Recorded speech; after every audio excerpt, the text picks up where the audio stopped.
ॐ ज्ञानतिमिरान्धस्य ज्ञानाञ्जनं शलाकया चक्षुरुन्मिलितं येन तस्मै श्रीगुरवे चैतन्यामनोभीष्टं स्थापितं येन भूतले स्वयं रूपा वयम् अधिस्वापदान्तिकम् वन्देऽहं श्रीगुरो श्रीयुतापदकमलं श्रीगुरो वैष्णवांश्च श्रीरूपं साग्रजाता सहगणा वितं तं सजीवं साद्वैतं सावधूतं परिजनासहितं कृष्णचैतन्यदेव श्री राधा कृष्ण पदां सहगणा श्री विशाखान्वितंश्च हे कृष्ण करुणा सिन्धो दीनबन्धो जगत्पते गोपेशा कान्ता नमोस्तुते तप्त काञ्चना गौरांगी राधे वृंदावनेश्वरी वृषभानुस्तुते देवी प्रणमामि हरिं प्रिये वाञ्छाकल्पतरुभ्यश्च कृपा सिन्धुभ्यैव च पतितानां पावनेभ्यो वैष्णवेभ्यो नमो जय श्री कृष्णा चैतन्य प्रभु नित्यानंद श्री अद्वैता श्रीवासादि गौरभक्तवृंद हरे कृष्णा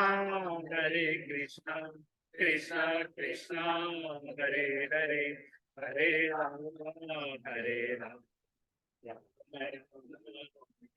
हरे ओम नमो भगवते वासुदेवाय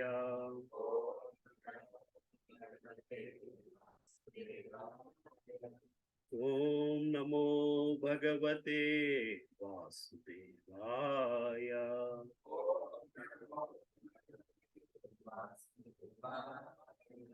ओम नमो भगवते वासुदेवाय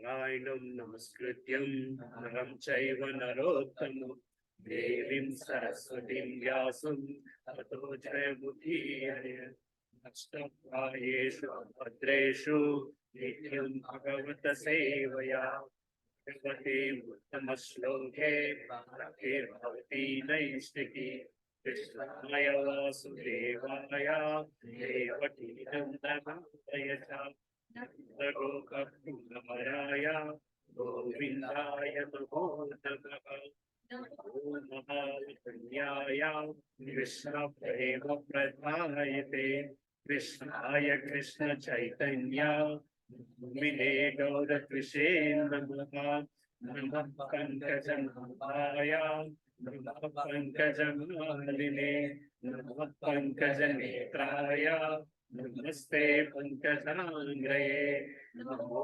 ब्रह्मण्याय देवाय गो ब्रह्मण्याय च जगद्धिताय कृष्णाय गोविन्दाय नमो नमः नमो विष्णुपदाय कृष्णप्रसाय भूतले श्रीमते भक्तिवेदान्ता स्वामिनिति नामिने नमस्ते सारस्वती देवे गौरवाणी प्रचारिणे निर्विशेष शून्यवादी पाश्चात्य देशतारिणे जय श्री कृष्ण चैतन्य प्रभो नित्यानंद श्री अद्वैत गदाधर श्रीवासादि गौर भक्त वृंदा हरे कृष्णा कृष्णा कृष्णा हरे हरे हरे राम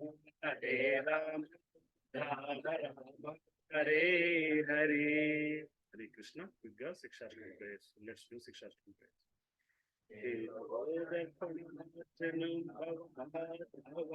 निर्वापणम् प्रेयः कैरवचन्द्रिका वितरणं विद्यावधुजीवनम्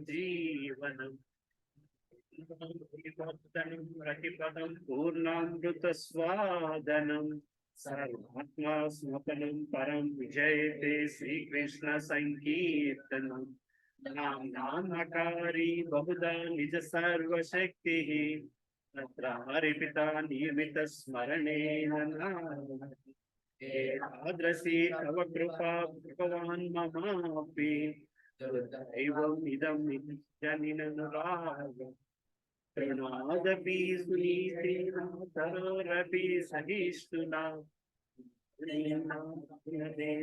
कीर्तनीय सहागरि जनम सुंदरी कवितां जगदीश कामये जन्मनि जन्मनीश्वरे भक्तिरहितगीतये वैदन्तनुज किङ्करं पतितानां विषमे भवाम्बुधौ कृपया तव पादपङ्कजस्थितधूलिसदृशं विचिन्तय नयनं गलदश्रुधारया वन्दनं गद्गदहृदयाय गिरा निशितं वपुः कदा तव नामग्रहणे भविष्यति युगायितं निमिषेण चक्षुषा प्रवशायितं सूर्यायितं जगत्सर्वं गोविन्द विरहणे आश्लिष्य वा पादरतं विनास्तं आसनान् वहतुं करोतु वा यथा तवा विदधातु लम्पटो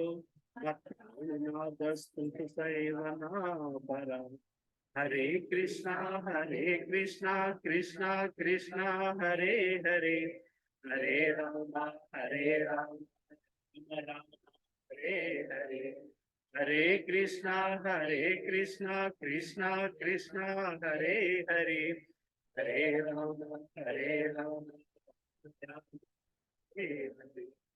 हरे Krishna Krishna Krishna Hare Hare Hare Ram Hare Hare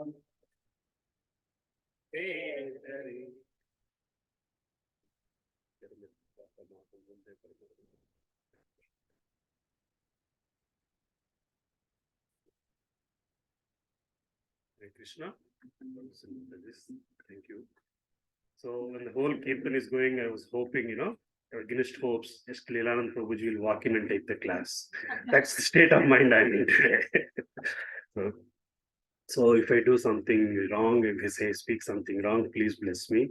Please bless me like you take care of me, and just as you take care of your little children. Thank you. So I know there's a lot of my god brothers here. I haven't done this class like this, so please bear with me. Hare Krishna.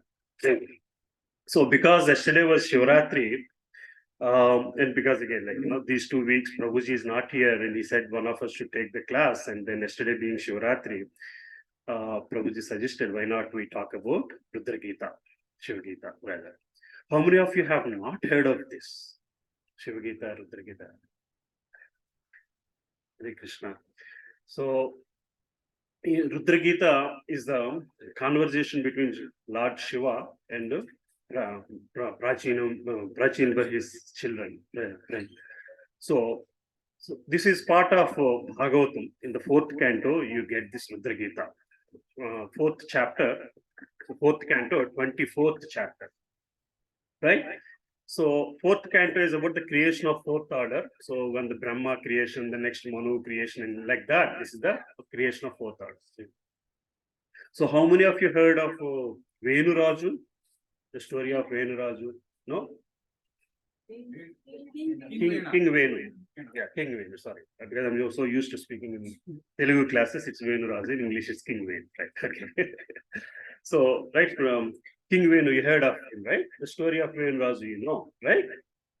So King Venu, so he is an atheistic person. Atheistic person is still fine. This man, he declares himself as God, basically. Or rather, everybody in his kingdom have to pray him. He does not accept Krishna or anybody else superior to him as God, basically. So again, this is all happening in Satya Yuga. We talk about atheist in Kali Yuga, but this is happening in Satya Yuga, right? Even in those days, in that times, you have people like this. But then what happens is all the Brahmins, all the learned people in his kingdom sees that in his court sees that if this is how this man is going to rule the kingdom, dharma is not going to be handled properly. Dharma is at stake here basically. So they all put him in the center, and with their powers, mystic powers, they just burn him into ashes.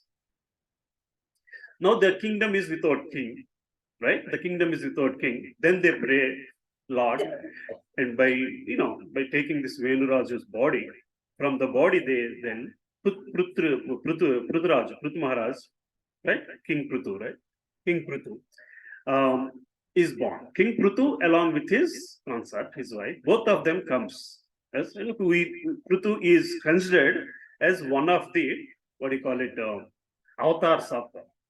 King Prutu is considered one of the avatars of God, one of the descendants of God. So the whole story of Shiva Gita happens in his descendants. So if you look at it, then there's Prithviraj, and then he has 5 children, and Vijit Sava. So he's the first one, and for him, he has 4 brothers, so he becomes the king. He's as pious as Prithu Maharaj. So Prithu Maharaj, you know the whole story of Prithu Maharaj and Devendra, right? Prithu Maharaj, what does he do? 100 Ashwamedha Yagas, right? 99 Ashwamedha Yagas. The 100th one is stopped by Indra, right? Why does he stop and all? We know that story, right? Because if you do 100th Ashwamedha Yagas, you get a qualification to become Indra. Why do you get the qualification to become Indra if you do 100 Ashwamedha Yagas? Sorry?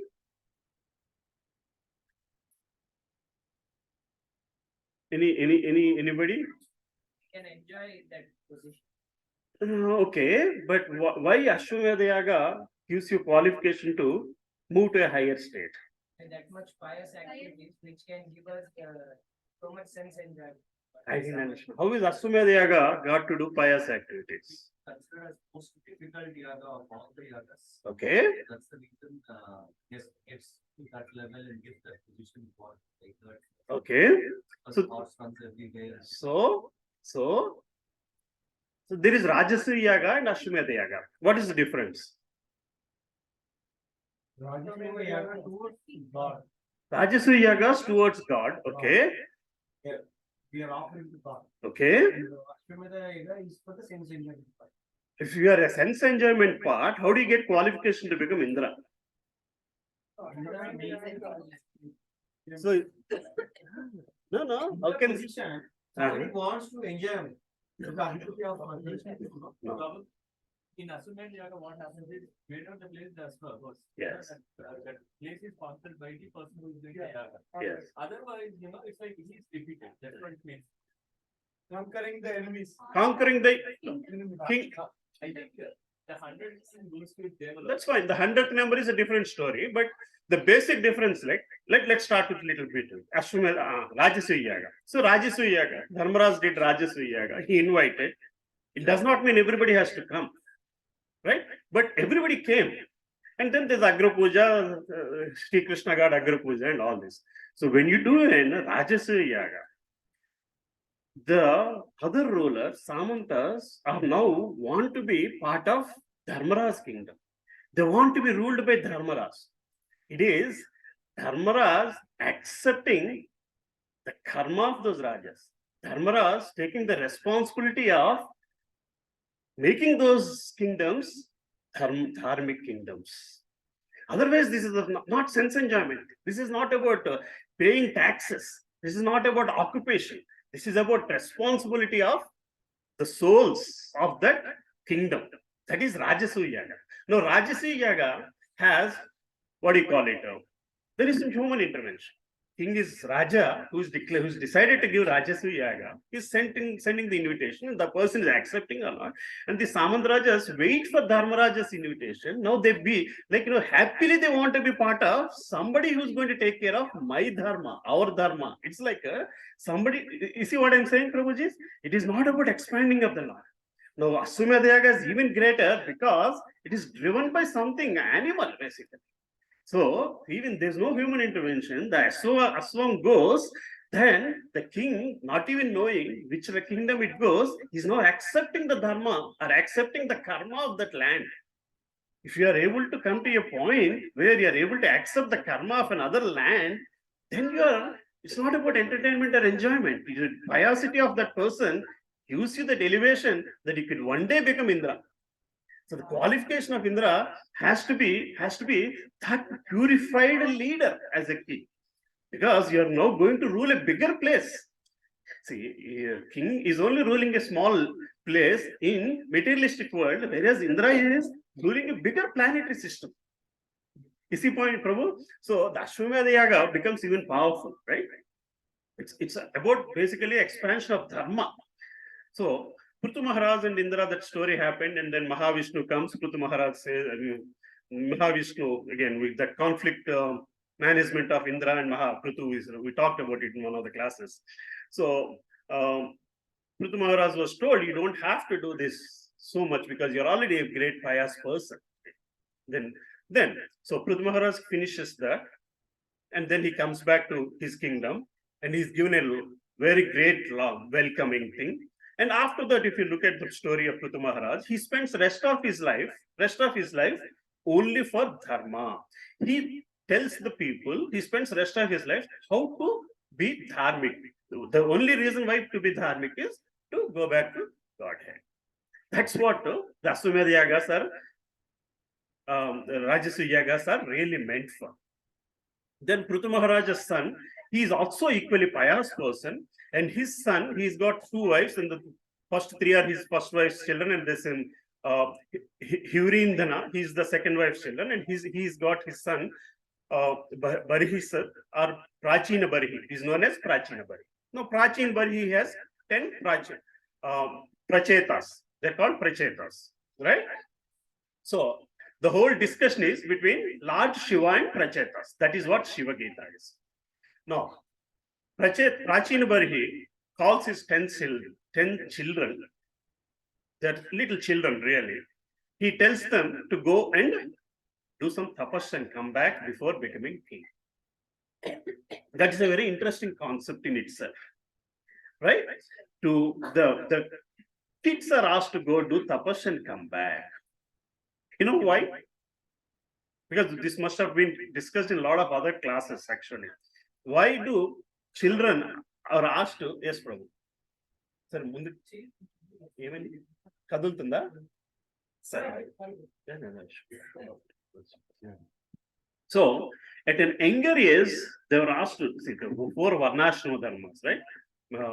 Balyam, Yavanam, so brahmacharya, right? The brahmacharya, during brahmacharya time. So Prachin Barihi asks his 10 sons, he gives them all the information. Before you get married, I want you to do this tapas and come back. Anywhere, anybody have heard why this was done for kids? It's the preparation. Absolutely. Austerity. Sorry? Preparation for all the varnas, not Grihastha. It's a preparation for Sannyasashrama and Vanaprastha. The Brahmacharyam is the preparation for Vanaprastha and Sannyasashrama than Grihastha. You see what I'm saying?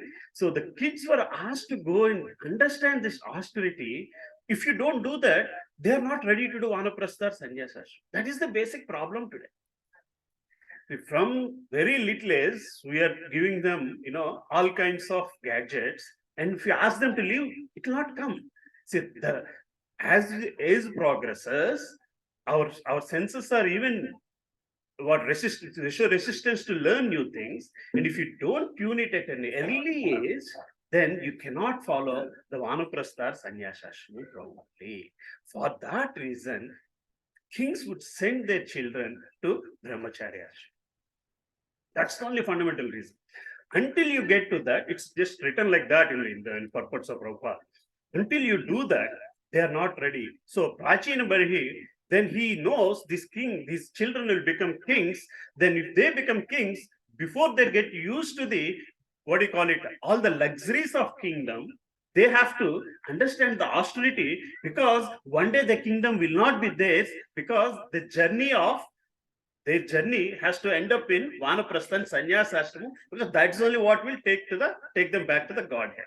But then they also have to live as a Kshatriya, as a king, and follow the one of the four dharmas, like Brahmana Dharma, Kshatriya Dharma, Vaishya Dharma, Shudra Dharma.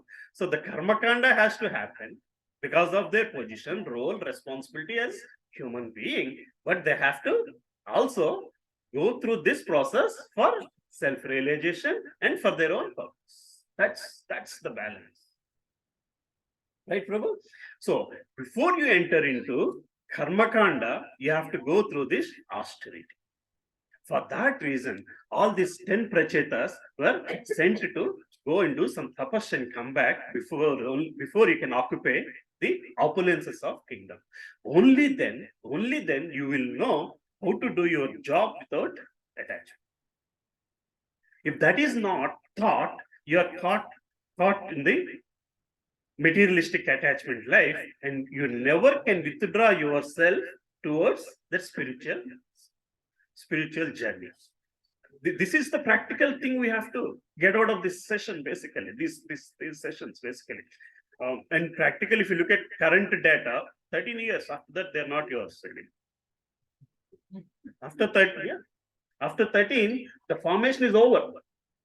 The basic formation is over. After 13, everything else is based on the basic fundamentals, basically. The tween is gone. After the teen starts, the news, again, you can keep arguing, we all came after that. We all came into Krishna consciousness only after. For that, you have to have a lot of mercy of some devotee. Some other source have to happen. And believe me, we will have a tougher path compared to them who went through this under 13 years of age. It's not easy for us to let go something, because we are not taught to how to live simple life at a fundamental level. If you have not been taught, if you have been taught, you are fine. You see what I'm saying? This is something we all need to understand. Right.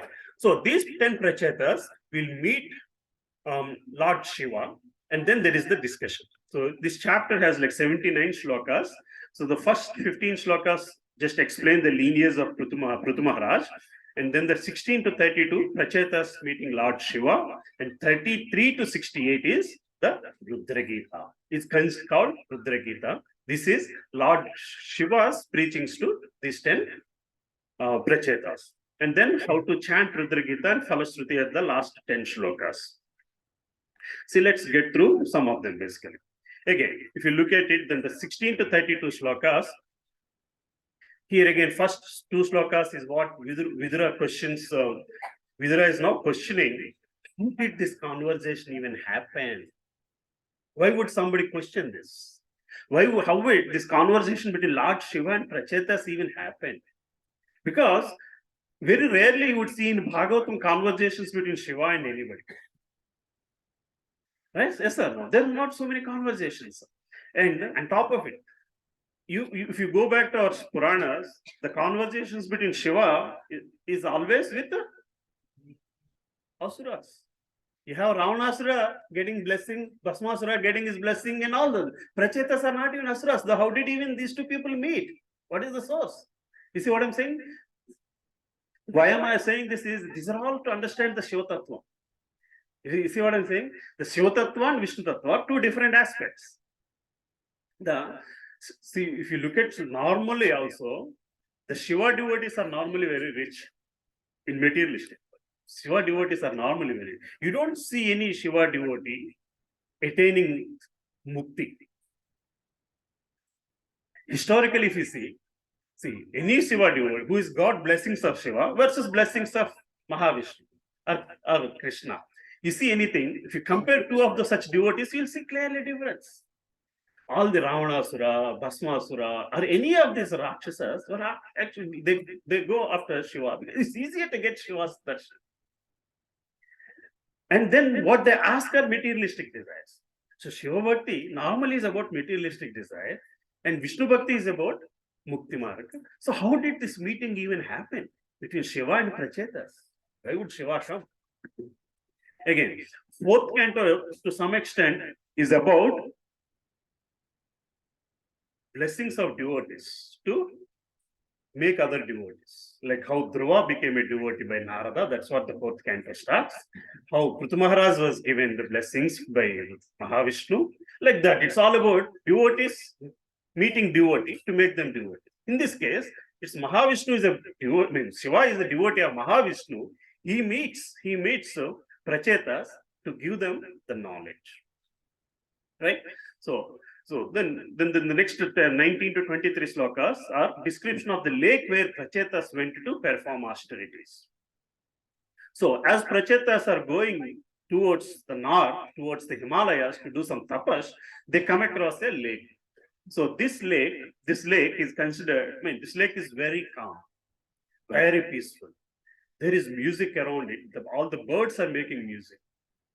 And these people, the trees, the flowers of the trees are playing with the bumblebees. Okay, so they are playing hide and seek with the bumblebees. When the bee comes, the flowers are closing themselves. If they don't like the bee, they want to close, and all this magic is happening. Here, again, Prabhupada in his purports, he compares that calm lake with the calm mind. How the calm mind can act. And then these Prachetas look at the lake and they say the divinity of the lake. They understand there is some divinity in this lake. There is some divine power. That's what is ruling. They see that the entire place is calm, but there is an environment of festivity. Continuous festivity is what he writes it in the purports. The continuous festivity makes them bewildered a little bit and then wonder what is happening. And then Shiva comes out of that lake to bless these Prachetas. So because these people are already devotees of Lord Vishnu, to guide them in the right path, Shiva takes that responsibility and he comes to them and he gives them the darshan and he tells them, I understand the reason why you are here and I want to help you. I want to give you the better. Okay, so let us read a couple of purports and then we come back.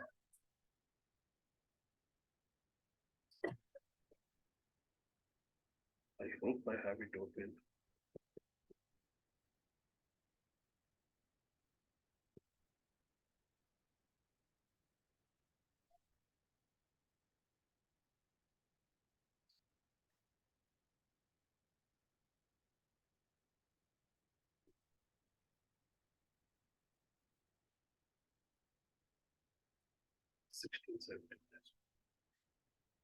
So 16. Vidura asks Maitreya, my dear Brahmana, why did Prachetas meet Lord Shiva on the way? Please tell me how the meeting happened, how Lord Shiva became very pleased with them, how he instructed them. Certainly, such tasks are important, and I wish that you please be merciful upon me and describe them. Then the 17th sloka, the great says, Vidura continued, O best of Brahmanas, it is very difficult for living entity encased within this material body to have personal contact with Lord Shiva. Even great sages who have no material attachment do not contact him, despite they're always being absorbed in meditation to attain his personal contact. Lord Shiva, the most powerful demigod, second only to Lord Vishnu, is self-sufficient. Although he has nothing to aspire for in the material world, for the benefit of those in the material world, he is always busily engaged everywhere and is accompanied by his dangerous energies like goddess Kali and goddess Durga. Right? This is what Sukadeva Maitreya Muni is telling Vidura, basically. The great says Maitreya continued, my dear Vidura, because of their pious nature, all the sons of Prachina Barihi very seriously accepted the words of their father with heart and soul, and with these words on their heads, they went towards the west to execute their father's order. While traveling, Prachetas happened to see a great reservoir of water which seemed almost as big as the ocean. The water of this lake was so calm and quiet that it seemed like the mind of a great soul and its inhabitants. The aquatics appeared very peaceful and happy to be under the protection of such watery reservoir. Again, let's go through a couple of more purports and then let's go back to the discussion. 19 to 33, so we are already 1923. In the Great Lake, there were different types of lotus flowers. Some of them are bluish and some of them were red. Some of them grew at night and some of them in the day, and some like Indivara lotus flower in the evening. Combined together, the lotus flowers filled the lake so full that lake appeared to be a great mine of such flowers. Consequently, on the shores, there were swans and cranes, chakravakas, karandavas, and other beautiful water birds standing about. Okay, let's see, let's read through. There were various trees and creepers on the sides of the lake, and there were mad bumblebees humming all about them. The trees appeared to be very jolly due to the sweet humming of the bumblebees, and the saffron which was contained in the lotus flowers was being thrown into the air. These all created such an atmosphere that it appeared as the festival were taking place there. The sons of king became very much amazed when they heard vibrations from various drums and kettle drums along with other orderly musical sounds pleasing in the air. The Prachetas were fortunate to see Lord Shiva, the chief of demigods, emerging from the water with his associates. His bodily luster was just like molten gold, his throat was bluish, and he had 3 eyes which looked very mercifully upon the devotees. He was accompanied by many musicians who were glorifying him. As soon as Prachetas saw Lord Shiva, they immediately offered their obeisances in great amazement and fell down at the lotus feet of the Lord. Lord Shiva became very pleased with Prachetas because generally Lord Shiva is the protector of pious persons and persons of gentle behavior. Being very much pleased with the princess, he began to speak as follows. Hare Krishna. So from here onwards, Lord Shiva dialogue starts. From here, we'll go through some shlokas in detail. So if we come down to this 27, 28 shloka, right? That's where we are. You are all the sons of King Prachin Barhi, and I wish all good fortune to you. I also know what you are going to do, and therefore I'm visible to you just to show my mercy upon you. So that's what Lord Shiva has started to discuss with you, and we come to the 28th shloka. Hare Krishna. From here is basically the greater discussion starts. The 28th shloka. Anybody wants to read?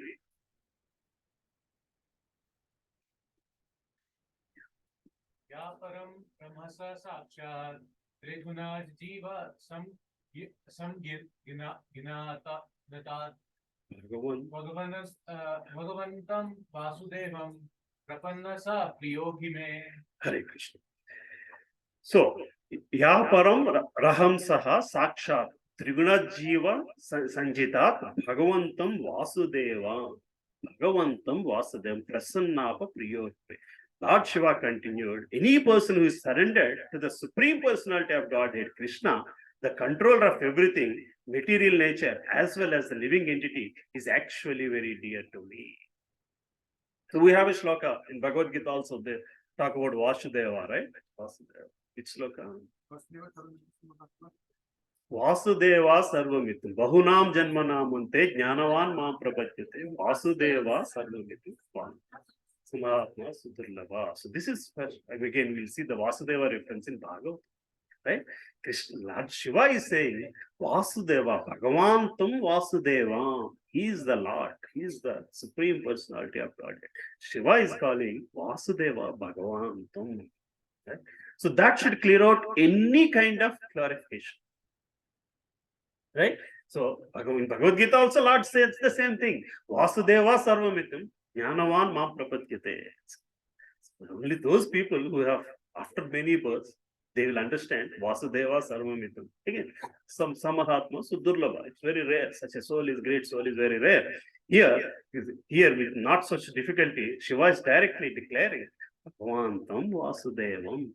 So Lord Shiva continued, any person who is surrendered to the Supreme Personality of Godhead, Krishna, the controller of everything, the material nature as well as the living entity, is actually dear to me. So if you want to get Shiva's blessings, the procedure is a SOP is given. Simple procedure. What is that?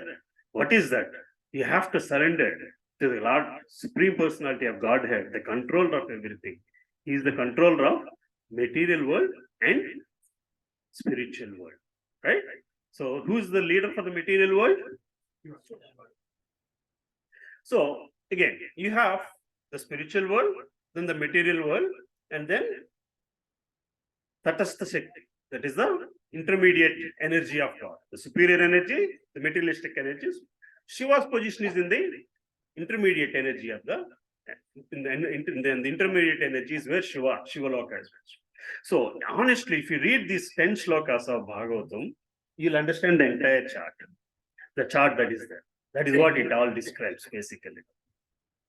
The position of Brahmaloka, the position of Shiva, the position of Krishna, Lord Krishna. So Shiva, Lord Shiva has that potency, or he is situated in the intermediate this thing, Tatastha Shakti, and he's on the, I wouldn't say he has access, but he's got understanding of the supreme, the spiritual energy of God, and he controls the material energy of this world with the goal of linking these two worlds. That's what he is simply saying.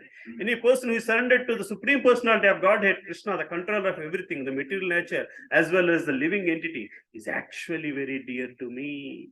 If you surrender to Lord Krishna, Bhagavantam Swasudevam. If you surrender to him, you are very dear to me. That's the only reason why I came in front of you. Even you did not even ask for it.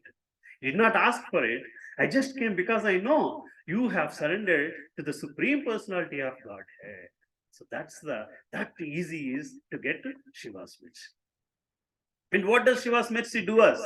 Hold our hand and take us out of the materialistic energy or materialistic world to spiritual world. So let's read through some of the Prabhupada's purports on this, because it's very big purport, but I haven't underlined anything, but let's read through some of them. Now, Lord Shiva explains the reason why he's personally come before the princes. It is because all the princes are devotees of Lord Krishna, as stated in Bhagavad Gita. Bahunam janmanamante jnanavan mam pravatya vasudeva sarvamitu samatma sudurlabha. After many births and deaths, he who is actually in knowledge surrenders unto me, knowing me to be the cause of all causes and all that is. Such a great soul is very rare. Again, Lord Shiva is rarely seen by common men, and similarly, as a person who is fully surrendered onto Vasudeva Krishna is also very rarely seen, because a person is fully surrendered onto Supreme Lord is very rare. Samahatma Sudurlava. So Prachina here, the Prachetas are the kind of people, are kind of souls that have understood whom to surrender onto, and once they understood and they have done that, Lord Shiva himself comes to deliver them basically. Consequently, Lord Shiva came especially to see Prachetas because they are fully surrendered unto the Supreme Personality of Lord Vasudeva. Vasudeva is also mentioned in beginning of Srimad Bhagavatam in mantra Om Namo Bhagavate Vasudeva. Om Namo Bhagavate Vasudevaya. That's what we started the class with, right? Since Vasudeva is the ultimate truth, Lord Shiva openly proclaims that one who is devotee of Lord Vasudeva, who is surrendered to Lord Krishna, is actually very dear to him. Lord Vasudeva, Krishna, is worshipable not only by ordinary living entities, but by demigods like Lord Shiva, Lord Brahma, and others.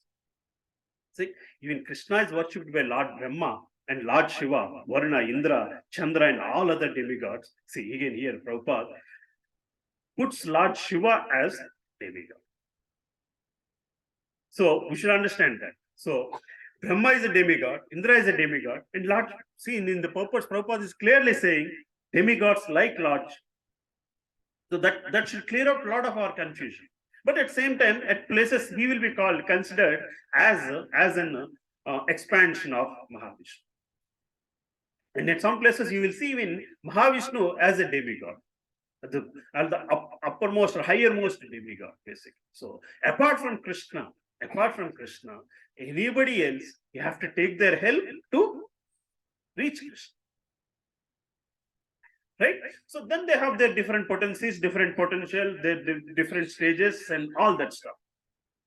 Brahma is the supreme most personality on the materialistic world, and Shiva sits one step above Brahma. We'll see in the purports again, where it is said how Shiva gets his moksha to reach Mahavishnu or God, or Krishna also.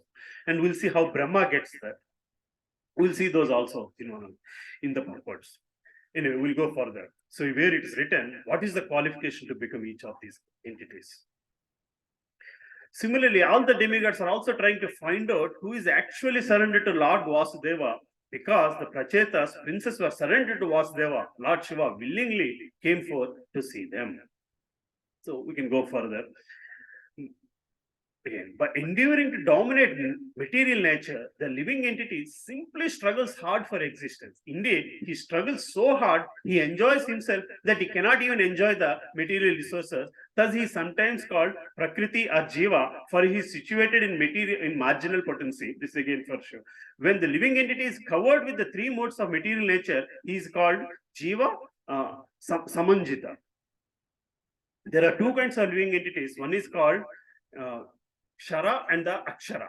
Shara refers to those who have fallen down and become conditioned, and Akshara refers to those who are not conditioned. The vast majority of living entities live in spiritual world are called Akshara. They are in the position of Brahman, pure spiritual existence. They are different from those who have been conditioned by the three modes of material nature. So we have talked, this is all again from what is there in Bhagavad Gita on how the material energy works, right? So again, let's go to the next purport. Sorry, next shloka. So, in the 29th shloka, again, the Lord talks about a person who executes his occupational duty properly for 100 births become qualified to occupy the post of Brahma. And if he becomes more qualified, he can approach Lord Shiva.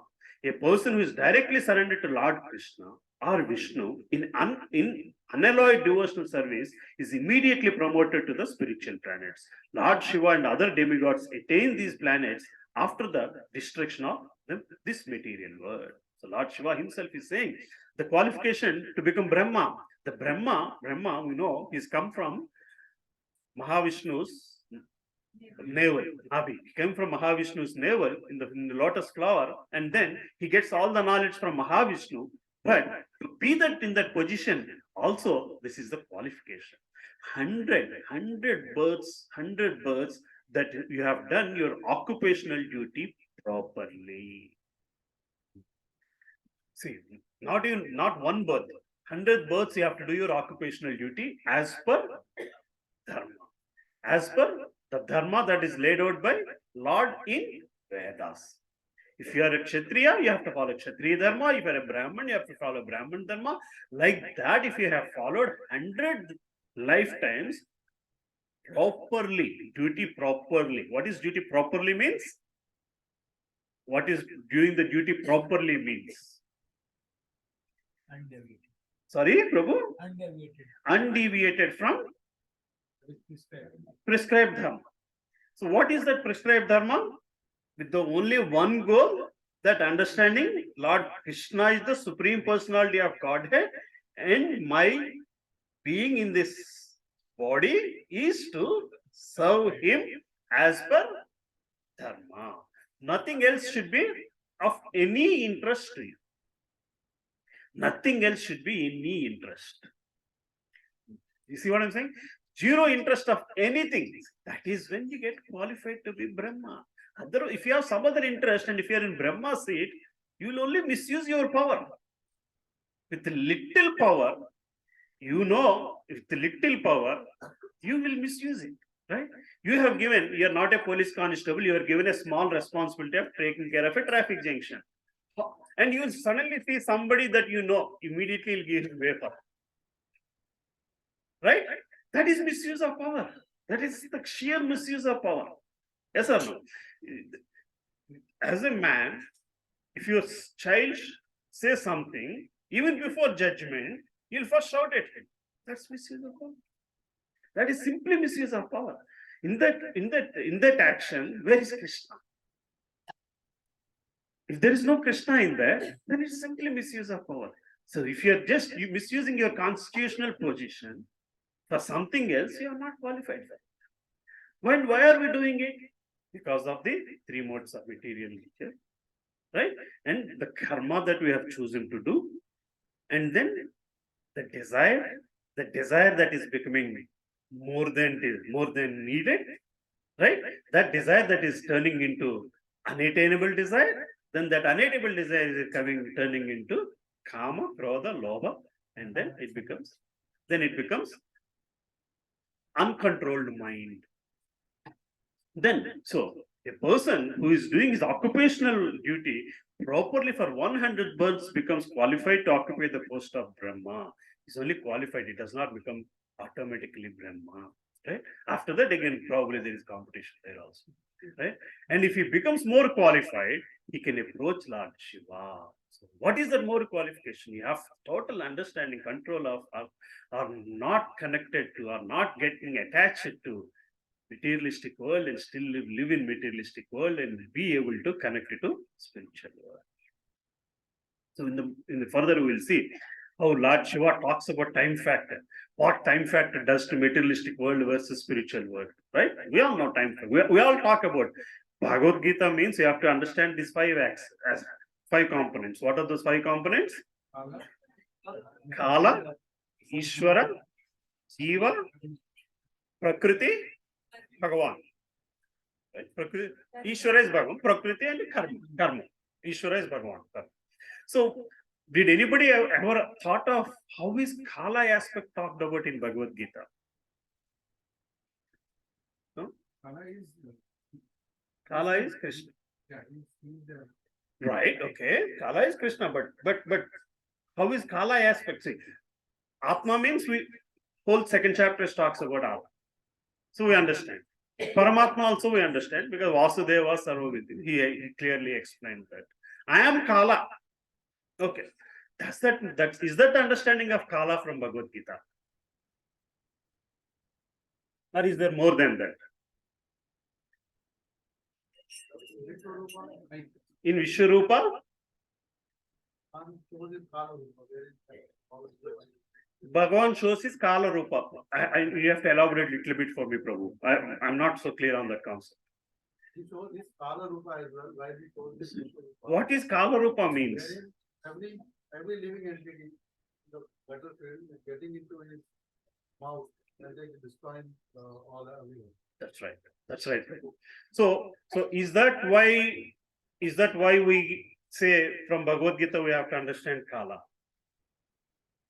That is one aspect of it. Actually, that is the clear aspect of it. See, sorry? There are two understanding of Kala. One is Kala, which is finishing us. Finishing us. As Yes. a body, we are Yes. finishing day by day. Yes. In our understanding as a spirit soul, we are eternal.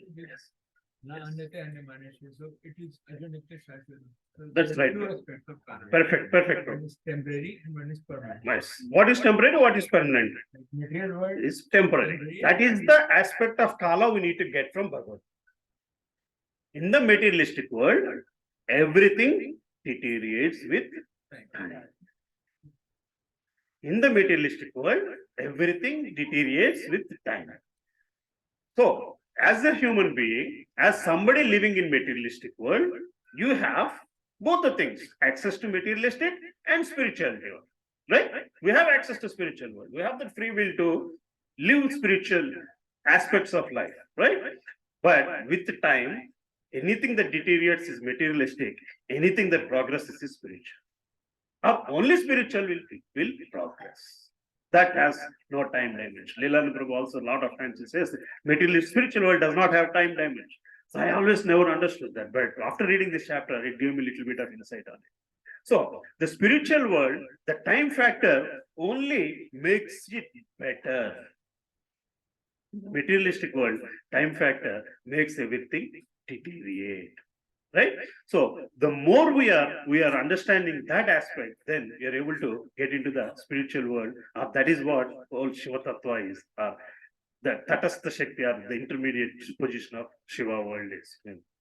So the unalloyed devotional service is immediately promoted to the spiritual planets. Lord Shiva and other demigods attain these planets after destruction of this material world. The moment material world is destroyed, Lord Shiva, then they automatically attain the higher planets. Let's read through some purport of this. This verse gives an idea of higher perfection of the evolutionary process as described by uh, as Vaishnava poet Jaidev Goswami, Pralaya Payoti Jale Dritavam Asivedam. Let us begin tracing the evolutionary process from the point of Devasthanam or Prajalaya.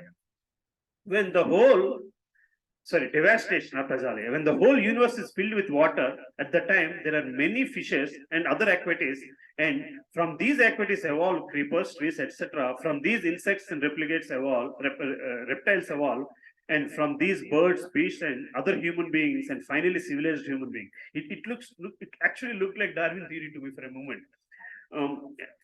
Now the civilized human being is at a juncture where he can make further evolutionary progress in spiritual life. This is not what Darwin taught, right? So here, say again, this is not about Darwin theory, but it is about how the desires of Jivatma, are making you take a body at a higher stage. So, nevertheless, see, this is a step by step. A tree cannot get the mukti until it passes through these stages, and the human being has that ability to come from to the spiritual world. Of all the body forms, human body is considered so precious only because of this. So the other forms have to take those stages to get through those karma or get through those desires to get to human form. And human form in the civilized human being is at a juncture where he can make further evolutionary progress in spiritual life. Here it is stated that when a living entity comes to a civilized form of life, there must be swadharma, social divisions according to one's work and qualifications. This is indicated in Bhagavad Gita. Hare Krishna. Sorry. The chapter 1, Maya Sattam, this again from Bhagavad Gita. According to the three modes of material nature, the work ascribed to them, the four divisions of human society were created by me, is what God is saying. And then we talk about all the four dharmas. So let's go back and try to read some more of the shloka meanings. Okay. Is this okay, Mataji, Prabhuji? Is this making sense? I mean, the way it's going?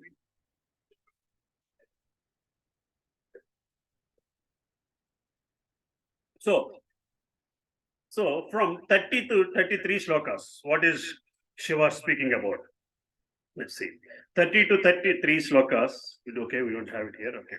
Here let's go through this translations. You are all devotees of Lord, and as such, I appreciate that you are as respectable as Supreme Personality of Godhead Himself.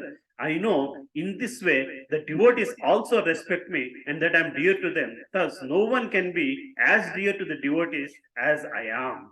Now I shall chant one mantra which is not only transcendental, pure and auspicious, but in the best prayers of anyone who is aspiring to attain the ultimate goal of life. When I chant this mantra, please hear it carefully and attentively. The great says, Maitreya continued, out of his causeless mercy, the exalted personality of Lord Shiva, a great devotee of Lord Narayana, continued to speak to the king's sons who were standing with folded hands. Lord Shiva addressed the Supreme Personality of Godhead with the following prayer. From here, the prayer starts. O Supreme Personality of Godhead, all glories unto you. You are the most exalted of all self-realized souls. Since you are always auspicious for the self-realized, I wish that you be auspicious for me. You are worshipable by virtue of all perfect instructions you give. You are the super soul. Therefore, I offer my obeisances unto you as the supreme living being. So from here, from 33 shloka onwards, Lord talks about, Shiva talks about the Rudra Gita aspect. But from here, this is considered Rudra Gita. So in the first, starting in the 33rd shloka, he's offering his obeisances. And here he's clearly saying, you are worshipable by virtue of all perfect instructions you give. You are the super soul. Right? We hear in the Bhagavad Gita, here is the reference of where Lord Shiva is calling that the super soul that is sitting in every human being is none but other than Mahavishnu or Krishna himself. Therefore, I offer my obeisances unto you as supreme living being. Okay. So Lord Shiva addressed Supreme Personality of Godhead with the following prayer. O Supreme Personality of Godhead, all glories unto you. You are the most exalted of all self-realized souls. You are always auspicious for the self-realized. I wish that you be auspicious for me also. So I need your blessings. I need your grace. Please, please, please take care of me. Please be auspicious to me. You are worshipable by virtue of all perfect instructions you give. Again, you only are giving me the instructions on how you should be worshipped. I cannot use anything as I like. You have told us everything, how you should be worshipped. So there is no adultery process here. There is, Lord Shiva is clearly saying, you are the super soul. Therefore, I offer my obeisance unto you as the supreme living being. And from here, then Lord service in the form of Chatur Vyuha, and the presiding deities of the elements of self-purification. That's what next shlokas are. Here, Lord is what do you call it, worshipped or talked about in 4 different forms. Vasudeva, Sankarshna, Pradyumna, and Aniruddha. We should understand the 4 different aspects of Supreme Personality of Godhead. So, Vasudeva, the all-pervading personality of Godhead, is the deity of consciousness. He is the controller of senses and sense objects. Please make my chitta peaceful and unchanging and make it conscious of bhakti by revealing your beauty. So you should understand, then we'll go back to more detail if you want. Then Sankarshna is about false ego, master of disintegration, or the destroyer of the universe. Bind my possessiveness to the Lord and my ego to my true identity as his devotee. And Pradyumna is responsible for universal growth. That is the intelligence, Buddhi, enlightener of the universe. Wake up my intelligence so that it will situate me in bhakti. Aniruddha is the supreme director of mind, Manas, director of mind, Indriya, which is the chief of senses, Rishikesha. Attract my mind to the Lord's lotus feet through bhakti alone and keep it in the perfect state of cleanliness. So, in these 3 shlokas, Lord Shiva explains the 4 tattvas of Mahavishnu, Sri Krishna. He sees him. The moment one sees him as Vasudeva, Vasudeva is someone who controls our consciousness, who controls our senses and sense objects. And Sankarshna is the one who is responsible for taking away the false ego from us. And Pradyumna is responsible for bringing the intelligence, and Aniruddha is responsible for bringing the mind under Krishna consciousness. Prabhu. Today we have gone to 3.6 morning. 3.6 Bhagavad Gita. Yeah. Mahabhagavatam. Sorry. Third canto. Over there, the similar concept came up. Okay. So he's mentioned that the controlling deity of Buddhi is Brahma. Okay. And then the false ego is being mapped to Buddha. Okay. And the man is mapped to moon. So what is the correlation between that and this will understand? So all the 4 elements you talked about are part of materialistic world. All these 4 elements are from spiritual. That's the first clear distinction that came to my mind after you asked. But where is false ego in spiritual?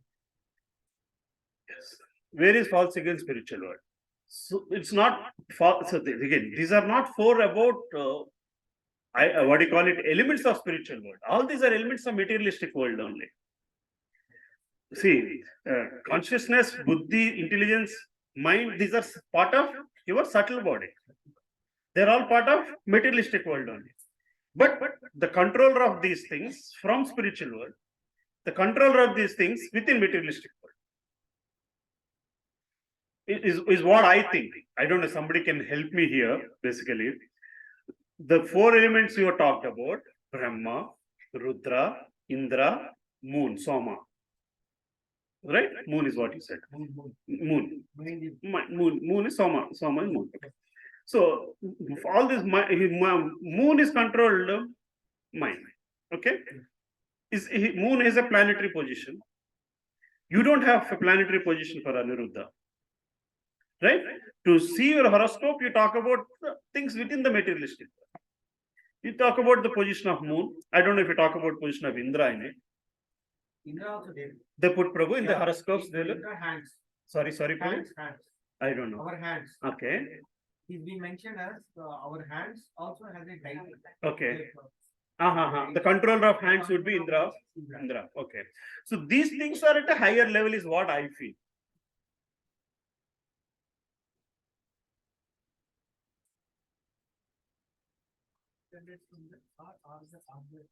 He's been mentioned as controlling deity.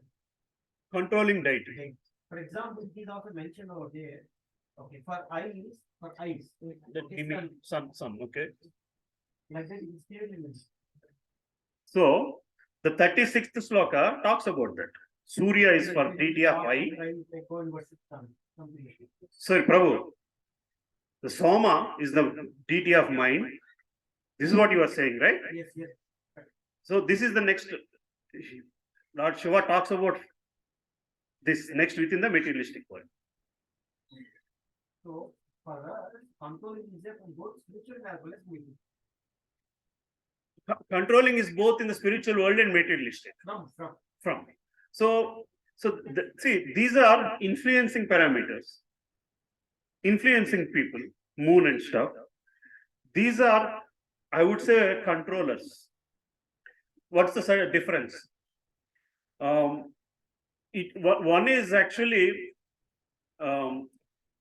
influencer versus controller. Yes, Matan.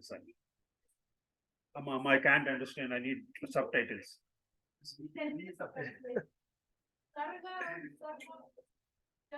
Okay. Secondary creation. Okay. Spiritual world. These are the control. Right. Yeah. Probably. So these are the root cause controllers from the spiritual world. No. If your consciousness has to, or your false ego has to be controlled to a point of reaching Krishna in spiritual world versus to be tamed within the materialistic world. Your mind has no. So your mind has two aspects, or two people, right? One is Aniruddha, director of the mind, which is the chief of senses. Attract my mind to Lord's lotus feet through bhakti alone and keep it in the perfect state of cleanliness. Aniruddha can do that. Can Soma do that? Can Soma influence your mind? But can he control it to a point which is going to Lord Krishna? You see what I'm saying? There is a difference. We go spiritual world, maybe because we develop this thing here. I am the greatest devotee, then you. So here the context of false ego is Sankarshana can help you kill your false ego to a point you reach to the spiritual world. There is no false ego in the spiritual. So the other here for false ego, whom did you say, Prabhu? Rudra. So non-devotees also Rudra is acting. For non-devotees also, Rudra is acting. Rudra is Controller. Controller of false ego, that aspect, basically, right? So, but is he coming to a point, is he taking to a point, your false ego can be totally removed to the point you are reaching spiritual world. It's not mentioned. The same thing. You see what I'm saying? So these are the people, these are the DT form which will bypass all this stuff. Otherwise, you are being controlled by the other people. Let's look at some of the purports and see. Yes, Prabhu. Does mind and intelligence also exist in the spiritual world, or they are also the materialistic concept, like the three parts of subtle body? False ego, you mentioned that Sankarshan will help us go to the spiritual world, and then false ego will be completely vanished. What about mind and intelligence? All these things have to be left here only. All these things have to be left here only. Right, Prabhu? The consciousness will still be there. The spiritual consciousness will be there. But the mind and Manasu, Buddhi, Ahankaram, all three things have to be intelligence, and they're the part of subtle body. The subtle body parts are also part of materialistic world. They're materialistic world. But the consciousness is not. Because I have a wrong understanding. yes, Mataji? Yes, here. Yeah.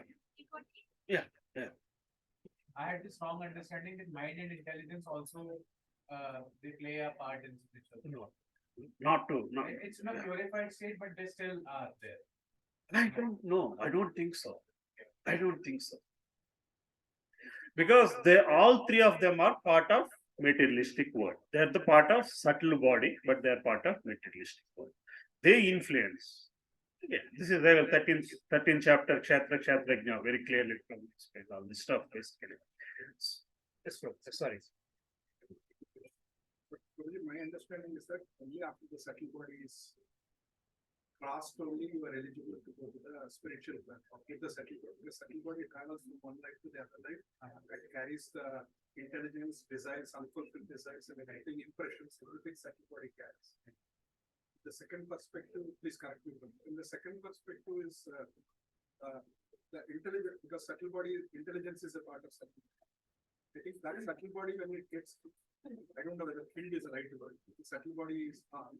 The material intelligence is also on. The perspective here, I think Prabhuji is talking about is the spiritual intelligence, which is very, very subtle and abstract differences are there. Very finer differences to understand between material intelligence.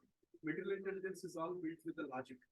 Spiritual intelligence is all used to understand the Bhagavan and how to serve Bhagavan, and with the complete consciousness that we are eternal servant of the Krishna. That's my understanding. So as Prabhu said, all those things are part of subtle body. So again, the whole Bhagavad Gita explains it very clearly. So again, these three things, right? Manasu, Buddhi, Ahankara, mind, intelligence, and I keep explaining this example in my class for this, understanding these three concepts.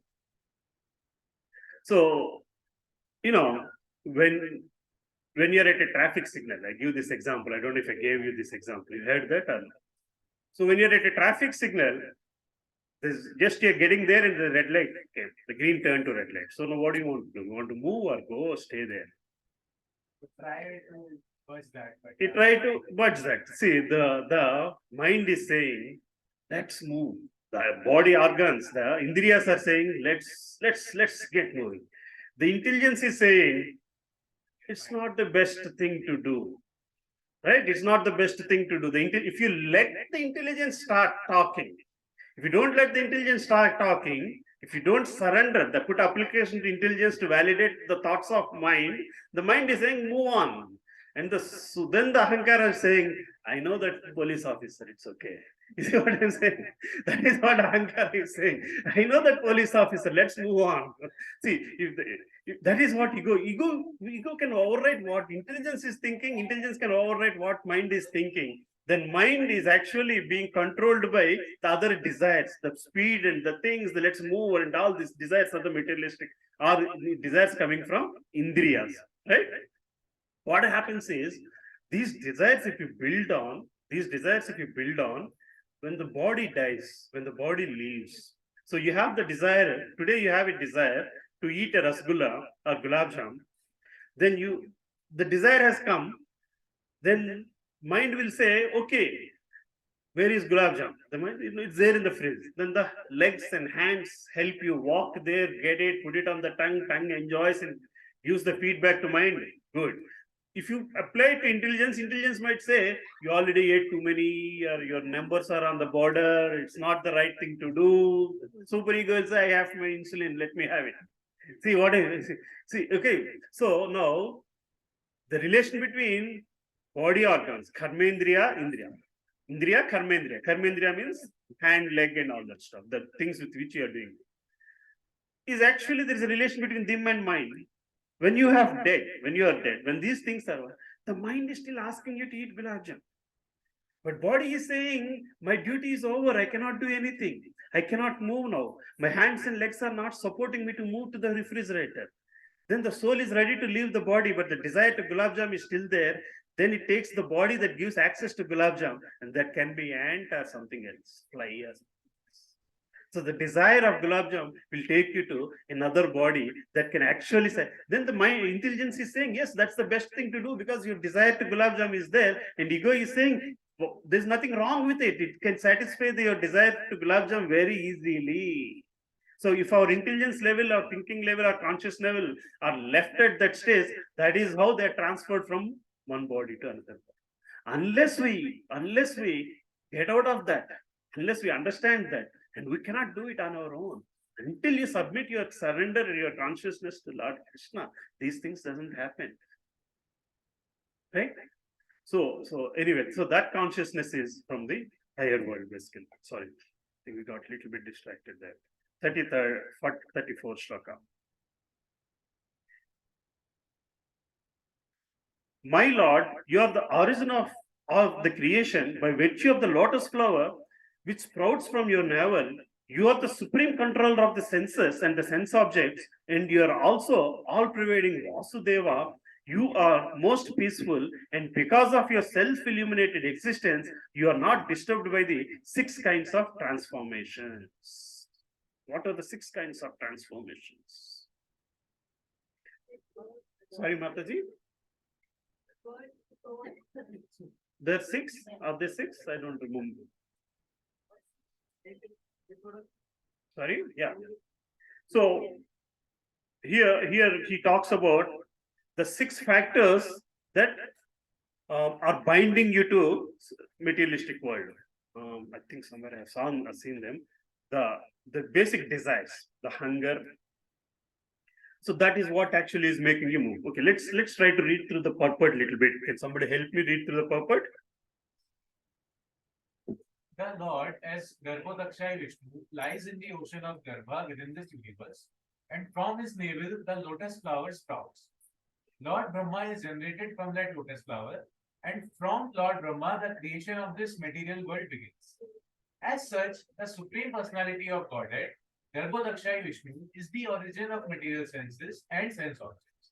Since Lord Shiva considers himself to be one of the products of the material world, his senses are under the control of the Supreme Creator. The Supreme Lord is also known as Rishikesha, Master of the Senses, which indicates that our senses and sense objects are formed by the Supreme Lord. As such, he can control our senses and out of his mercy engage them in the service of the Master of the Senses. In the conditioned state, the living entity struggles in this material world and engages his senses for material satisfaction. However, if the living entity is graced by the Supreme Personality of Godhead, he can engage these very senses in the service of the Lord. Lord Shiva desires not to be misled by the material senses, but to engage always in the service of the Lord without being subject to contamination by materialistic influences. By the grace and help of Lord Vasudeva, who is all pervading, one can engage his senses in devotional service without deviation, just as the Lord acts without deviation. Hare Krishna. So once you start putting your senses in service of Lord without deviation, they become just as Lord acts without deviation. See, so these are important words, right? So this is the state of Lord, and that's the same thing we have to practice to get to that state of Lord. So Lord is undeviated. That is Vasudeva, pure consciousness, and we have to put our sadhana in that pure consciousness to attain that pure consciousness. Okay, next somebody else want to read this paragraph. Prabhu, this method is it visible? Read Raju Prabhu. The words Santaya, Santaya to Spaya, were very significant. Although the Lord is within this material world, he is not disturbed by the waves of material existence. However, conditioned souls are educated by 6 kinds of transformation. Namely, they become agitated when they are hungry, when they are thirsty, when they are aggrieved. Agree. Okay. Again, when they are illusioned, when they grow old, and when they are on the Deathbed. deathbed, although conditioned souls become very easily illusioned by these conditions in the material world. The Supreme Personality of Godhead as a super soul, Vasudeva is never agitated by this transformation. Therefore, it is said here, That that he is always peaceful and devoid of agitation because of his power. Which is described here.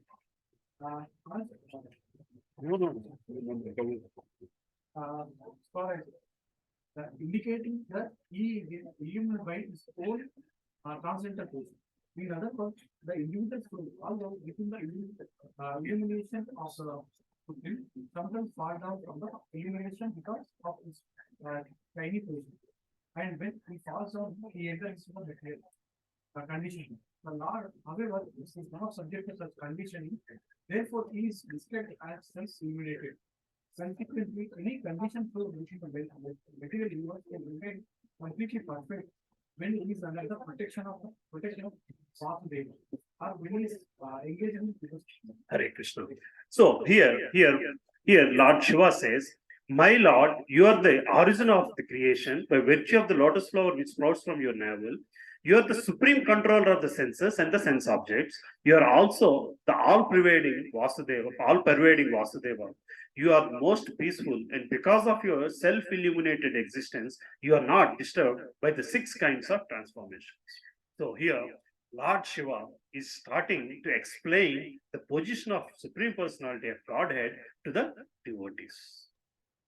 In his prayers to Mahavishnu, in his prayers to Krishna, he's actually explaining the children, the little prachetas, the Lord's position. So this is the person who is responsible for the origin of Brahma. And Brahma is the highest position in the materialistic world. Right? Brahma is the controller of what you said, Prabhu? Intelligence. Okay. And you are the supreme controller of senses and sense objects, and you're also all-pervading Vasudeva. You are most peaceful, and because of your self-illuminated existence, you are not disturbed by the 6 kinds of transformations. The 6 kinds of transformations that are normally disturbing the people in every living entity in the materialistic world. And the first and foremost is hunger, thirst, and then the other desires, and then the old age and death. These are the things that we are all worried about, and you are not disturbed. He's telling these devotees, God is not the one who gets disturbed by this. This is differentiating between the materialistic and spiritual of what you call the worlds is what is starting to explain these 10 prachetas. So it is basically telling us what our understanding should start with. We have to, first and foremost of our understanding should start with that Krishna is all-pervading. He controls all the sense objects. Then forget about everything else. First to understand what the person's potency is. Right? So let's get to the next shloka for this thing. My dear Lord, you are the origin of the subtle material ingredients, the master of all integration, as well as the master of all disintegration, the predominating deity named Sankarshana, and the master of all intelligence known as predominating deity Pradyumna. Therefore, I offer my respectful obeisances to you. So again here he distinguishes Pradyumna and Sankarshana, and these are the people. Sankarshana is responsible for material ingredients. The material ingredients are the Panchabhutas, the five elements. Okay, so these are the two. So the Lord in the form of Sankarshana, you are the origin of subtle material ingredients. So he is telling us basically, he is the one who has given these material. He is responsible for all the elements that consists of materialistic world. And in the form of Sankarshana and in the form of Pradyumna, you have been providing us these things. You are controlling us. So I offer my respectful obeisances unto you. Let's go to the next shloka. My Lord, as supreme directing deity known as Aniruddha, you are the master of senses and the mind. I therefore offer my obeisances unto you again and again. You are known as the Ananta as well as Sankarshana because of your ability to destroy the whole creation by the blazing fire from your mouth, which we say again in the Virat Rupa, basically. Right? So, under these with these four forms, you should understand the supreme personalities of position that is in the four forms that controls the consciousness, chitta, ahankara, the false ego, intelligence or buddhi, of the mind or manasa, and then we have to worship the God in these four forms. Then from 36 to 37 shloka, the God talks about the material representation of that. Sorry, 37, huh? 36, 37, okay.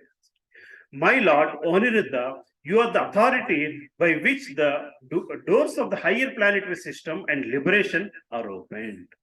Right? So you understand the difference between the controller within the materialistic and within the spiritual world. Aniruddha is the one who will be able to open those doors from this controller to that controller, basically, right? You are always within the pure heart of the living entity. Therefore, I offer my obeisance unto you. You are the possessors of the semen, which is like gold, and thus, in the form of fire, you help the Vedic sacrifices, beginning with Chatur Hotra. Therefore, I offer my obeisances unto you. Next, let's get on to the next sloka. 38 shloka. My Lord, you are the provider of Pitrulokas as well as all the demigods. You are the predominating deity of the moon and the master of all three Vedas. I offer my respectful obeisances unto you because you are the original source of satisfaction of all living entities. Again, Prabhuji, if you look at these shlokas, he starts first with the spiritual world, and then he talks about the representatives of spiritual world, or the controllers of spiritual world in our materialistic body. And then he talks about the controllers or the influencers within the materialistic world. That's the next step. Then he talks about our body and the next things. Then here in 36, 37 shlokas, Anuruddha's expansion as Surya is the controller of eyes, Agni, the speech, then Soma, the master of three Vedas or words, is mind and taste. Hiranyagarbha, embodiment of earth, Virat Rupa, the embodiment of earth, Vayu, the air, then Nabha, ether of the sound, the supreme personality of Godhead Krishna, giver of inspiration for all results, and Lord Shiva is the false ego or Ahankara. Right, Prabhu? Prasad Prabhu, this is what. Actually, over there it is mentioned as Rudra. Yeah. And again, it is mentioned that Rudra is the incarnation Of Lord Shiva, the form of Lord Shiva.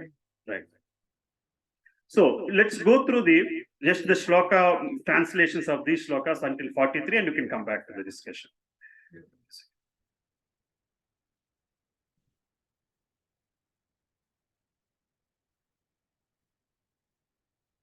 39. My dear Lord, you are the gigantic universal form which contains all the individual bodies of the living entity. You are the maintainer of the three worlds, and as such, you maintain the mind, senses, body, and air of life within them. I therefore offer my respectful obeisances unto you.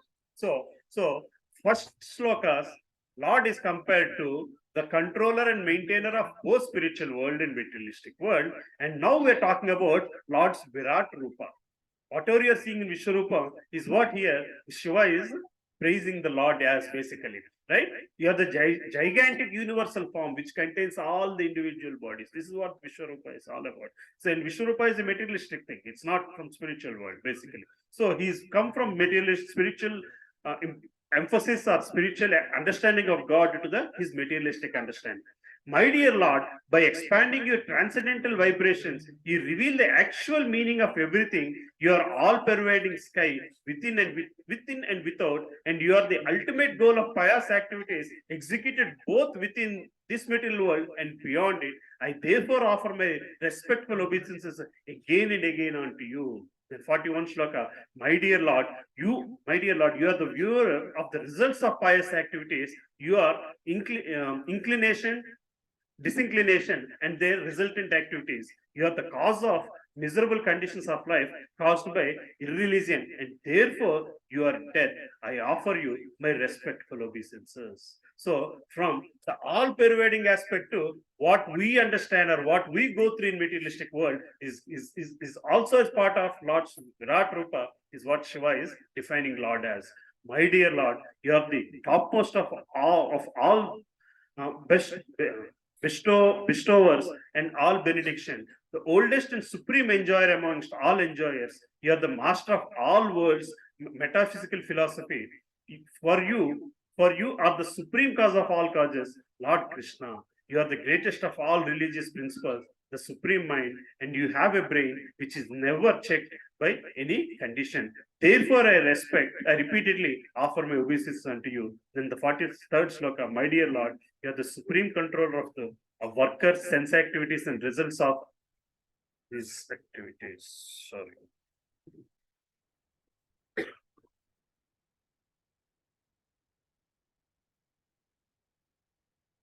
Still not charging.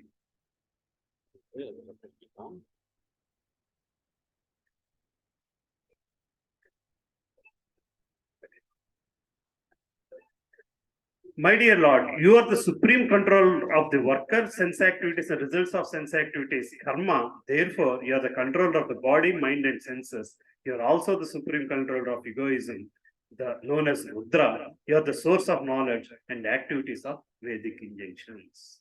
Now he's starting to connect the supreme personality, the one who controls spiritual world, to the Virat Rup, to karma.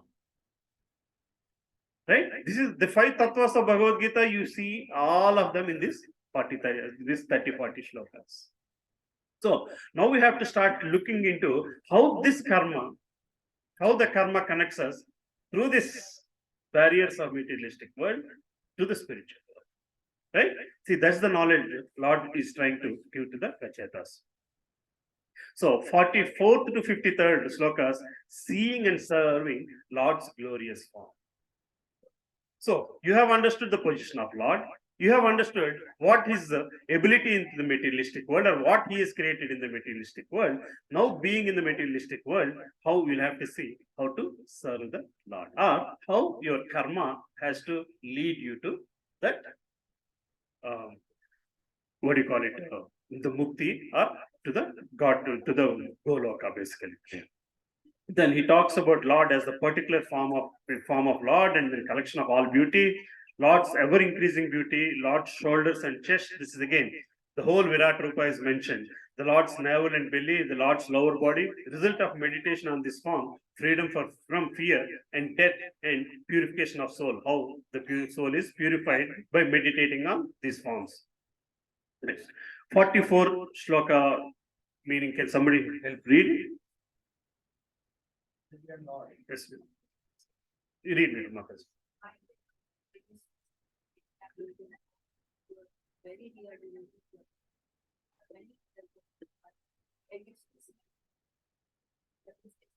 And by the devotees. He merciful upon me and show me that but only that for merciful by the devotees can satisfy all the demands of the senses. Hare Krishna. I wish to see you exactly in the form that your very dear devotees worship. You have many other forms, but I wish to see you in the form that is especially liked by the devotees. Please be merciful upon me and show me that form. For only that form worshipped by devotees can perfectly satisfy all the demands of the senses. So your senses, demands of the senses have to be satisfied by only one thing, a form of Krishna. You pick the form, which as a devotee, you like it to be the most satisfying, that all your demands of senses are being satisfied. That's the form I want to see you in. That's the form I want you to be in. Or that's the form I want to pick, in which all the demands of senses are satisfied. Right? If you look at it the other way, that's what it is. Or you do not satisfy your senses in anything else but the beautiful form of Lord. Only then you get out of Janma Mrityu Jara Vyadhi cycle. Right? The Lord's beauty resembles a dark cloud during the rainy season. As the rainfall glistens, his bodily features also glisten. Indeed, he is the sum total of all beauty. Sigma beauty, right? The Lord has four arms and then exquisitely beautiful face with eyes like lotus petals, a beautiful, highly raised nose, a mind attracting smile, a beautiful forehead, and equally beautiful and fully decorated ears. So if you start satisfying your sense organs, anything else other than this, each of it will desire one lifetime. That's all. That's all. Okay. The Lord is super excellently beautiful on the account of his open and merciful smile and his sidelong glance upon his devotees.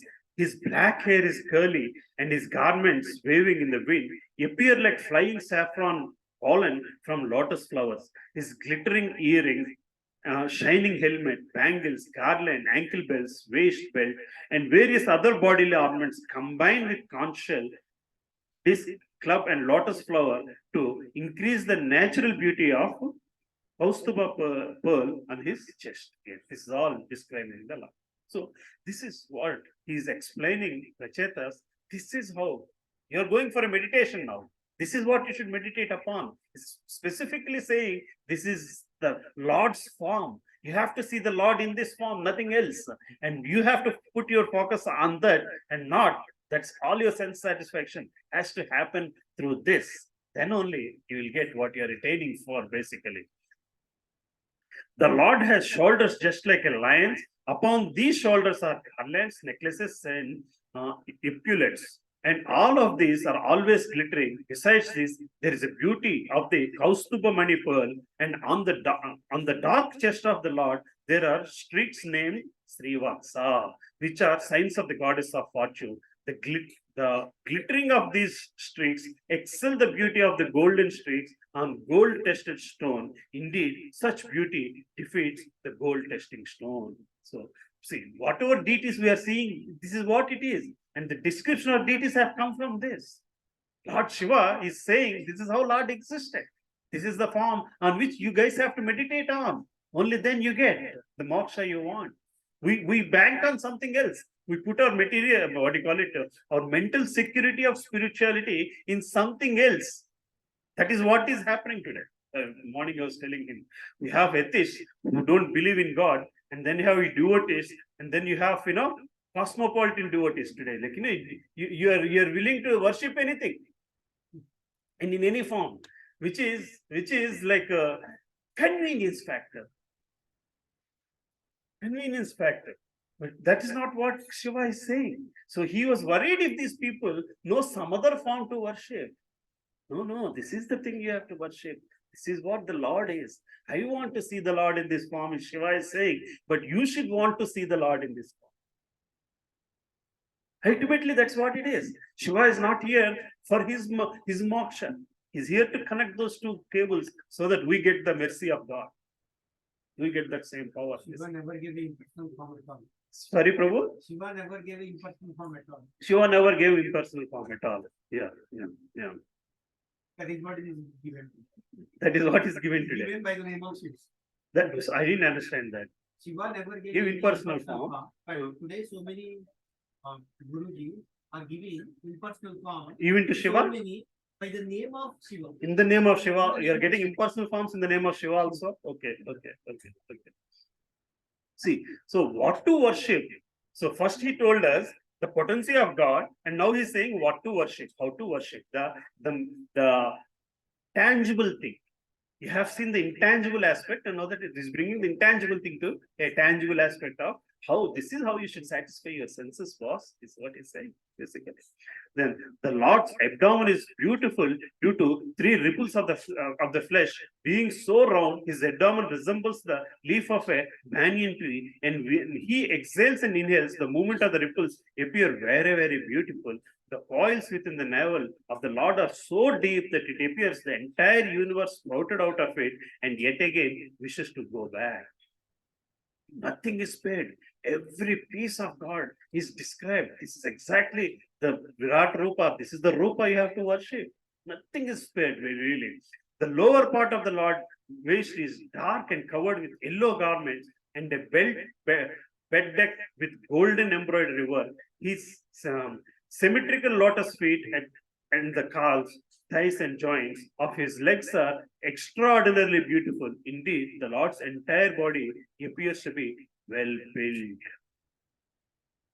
52. My dear Lord, your two lotus feet are so beautiful that they appear like two blossoming petals of the lotus flower which grows during the autumn season. Indeed, the nails of your lotus feet emanate such a great effulgence that they immediately dissipate all the darkness in the heart of a conditioned soul. So this should be our mindset while worshipping Lord. This is what I want from you. I have to, my soul purification has to happen. My dear Lord, kindly show me that form of yours which always dissipates all kinds of darkness in the heart of a devotee. My dear Lord, you are the supreme spiritual master of everyone. Therefore, all conditioned souls covered with darkness of ignorance can be enlightened by you as the spiritual master. So again, you do not take anybody else as spiritual master. This is the Lord, this is the form, and He is the spiritual master. As a devotee, this is what you want to surrender on to. My dear Lord, those who desire to purify their existence must always engage in meditation upon you, your lotus feet, as described above. Those who are serious about executing their occupational duties and who want freedom from fear must take to this process of yoga. Right? So now the practical tangible thing too, the tangible thing has become now how to make it practically happen is Bhakti Yoga. Nothing else but Bhakti Yoga is what Lord Shiva is saying here. Right? Do we want any more, what do you call it, certifications for the process we are taking? Then Lord talks about glory of Bhakti and Bhakta. Association of a pure devotee is the Lord's real mercy. Association of pure devotee is the Lord's real mercy. In one of the shlokas, he talks about 57 shloka. Power of devotees association. Even half movement of association, such bhakta is superior to swarga and moksha. Half movement association of a pure devotee is better than, worthier than Swargaloka. Because Swargaloka is still part of materialistic world, but this association could lead you to spiritual. Right? The association has all that power to lead you to spiritual world. Again, time cannot touch a devotee. Then rarity of a bhakti, and you are obtainable only by bhakti, and then Shiva talks about how rare bhakti is, and time cannot touch a devotee. Time factor, as I mentioned, because time factor is in materialistic world, it deteriorates anything, but it cannot touch bhakti because bhakti belongs to spiritual. Bhakti belongs to spiritual. Power of devotees association, even half a movement of association of bhakta is superior to swarga or moksha. Association with devotees is Lord's real mercy. A devotee is unagitated and absorbed. So he's not agitated by the 6 fears that a non-devotee has to go through, and he's totally absorbed in bhakti towards God. So these shlokas, 54 to 59 shlokas talk about this. Shall we go through just the way we are going? Just read through the tatparyam. Read through the meaning. 54. Somebody wants to read this? 54? Yes, Prabhu. My dear Lord, the king in charge of the heavenly kingdom is also desirous of the ultimate goal of life, devotee service. Similarly, toward the ultimate destination of those who identify themselves with you, Brahmasmi. However, it is very difficult for them to attain you. Whereas a devotee can be very easily attain your Lord. Hare Krishna. 55, you want to read Prabhu? Praveen, Prabhu, you say. My dear Lord, your devotional service is really defined for liberating person is discharged, but devotional service alone can satisfy the divine. Who will take to other process of civilization if we are really serious about the perfection of life? So devotional service is even difficult for a liberated person to discharge, but devotional service alone can satisfy you.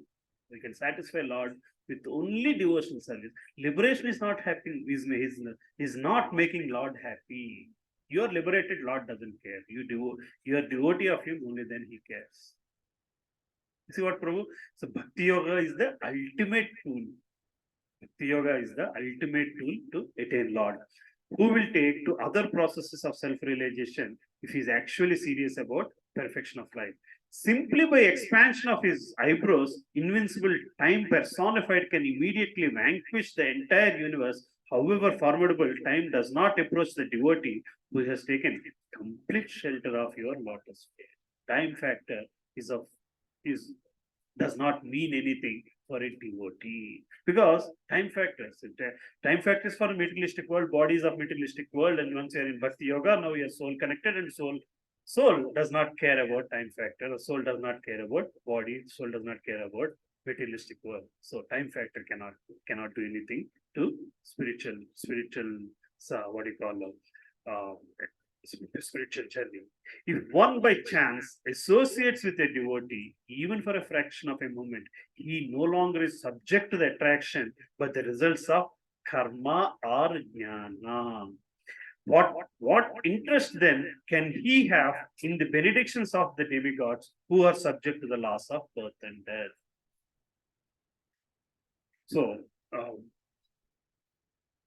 So, even Brahma, Lord Brahma has to also go through the cycle of birth and death. Yes, I forget the shloka now. Bhagavad Gita, you get that. Brahma Bhuvana Loka Punaravartino Arjuna. Brahma Bhuvana Loka Punaravartino. Mamu Petye Kaunteya Punarjantina Vidyate. That's one of the shlokas I actually like because Bhakti Shastra. See, I'll tell you something about that shloka a little bit. In every shloka, in lot of shlokas, Krishna calls Arjuna this, Arjuna that, Partha this. This shloka he calls twice. Kaunteya, Mamupetye Kaunteya, Punarjanmana Vidyate. Punarjanmana Vidyate. Puna Arjuna, Mamupetye Kaunteya. See, in the first line he calls once, the second line once he calls. See, when you tell somebody, your little child, listen to me. Are you listening to me? It's the same thing. Like, Arjuna, are you listening to me? Kaunteya, are you listening to me? If you use the name twice, it must be very important, really. Right? So even Brahma has to go through the cycle of birth and death. I don't know, there might be other shlokas, Mataji, like that, where Arjuna is called twice, but this is one shloka that points out to it. So simply if one by chance associates with a devotee, even for a fraction of a moment, he no longer is subject to attraction by the results of karma or jnana. What interest can he have in the benedictions of demigods who are subject to the laws of birth and death? So karma or jnana are not going to take you away from the cycle of birth and death. The only thing that can take you away from the cycle of birth is, see, are you telling me, sir, then I don't have to worry about karma and I don't have to worry. All of them at some point have to converge with the Bhakti Yoga. They have to converge with Bhakti Yoga. Then Krishna talks about yoga, but still, at the end of it, this yoga should help you focus on Ashtanga Yoga also he talks about, right? He will help you focus on ultimately converging into Bhakti Yoga, right? So, my dear Lord, your lotus feet are the cause of all auspicious things and the destroyer of all contamination of sin. I therefore beg your Lordship to bless me by the association of your devotees who are completely purified by worshipping your lotus feet and who are so merciful upon contaminated souls. I think your real benediction will be to allow me to associate with such devotees. So that has to be our desire. That has to be our desire. No other desire is going to give you any other the desired result. No other desire is going to give you the desired result, and our desired result is to get to the goal of God. And that can happen only with the association of devotees. A devotee is unagitated and absorbed. So, like, and then he talks about in the next 60 to 68 slokas talks about relation between the law and the materialistic creation. Then now, so we talked about his what do you call it, the spiritual position, and then his representation in the materialistic world, or his potency of the materialistic world, and then how devotees foresee him, and now God is further explaining of his materialistic um, potency or his materialistic creation. Basically, you are the Brahman. You create, maintain, and destroy unbewildered, but living entities bewildered by your own Aya. Then Lord's universal form, Mahavishnu, agitate the material energy, and then Paramatma enter the living entities in their hearts as Paramatma. And the time factor again we talked about as time destroyer, scatter everything and suddenly strikes greedy person. Okay, your lotus feet worshipped by Brahma and Manus. Some then the last slokas are summary. Okay, so here onwards, then Shiva talks about, see, he talked about his materialistic energy, and now he's talking about the base, our materialistic form. We are part of that materialistic energy of God, that ultimately God wants us to meet his spiritual position, basically. But he is also the source of our materialistic position. This is also from Bhakti Shastra Shloka, right? So then 60 to 61 sloka. My dear Lord, the impersonal Brahman spreads everywhere like the sunshine of the sky, and that impersonal Brahman which spreads throughout the universe and in which the entire universe is manifested is nothing but you. My dear Lord, you have many-fold energies, and these energies are manifested in many-fold forms, which with such energies, you also have created this cosmic manifestation, and although you maintain it as if it were permanent, you ultimately annihilate it.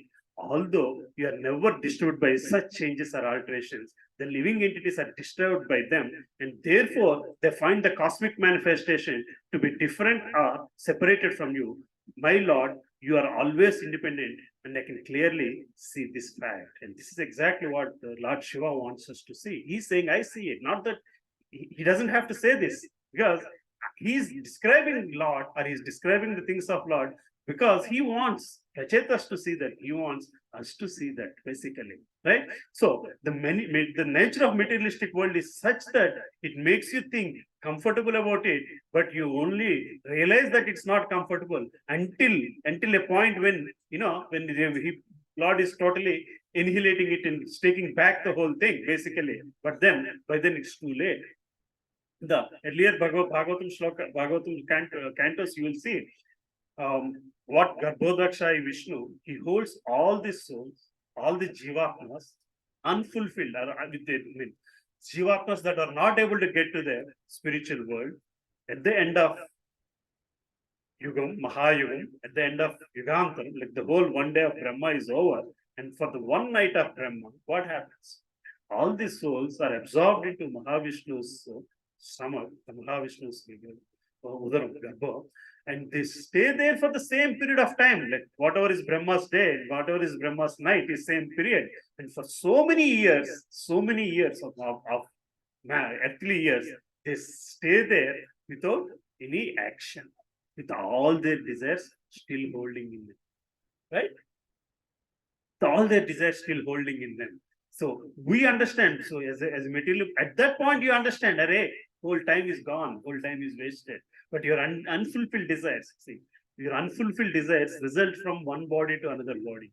But at that time, Brahma is sleeping, so there's nobody else to give you even bodies, basically, nobody else to take care of the materialistic world. So Mahavishnu pulled everything back into him. So all these souls that are still struggling are now sitting there doing nothing for years and years, till Mahavishnu decides to create another Brahma.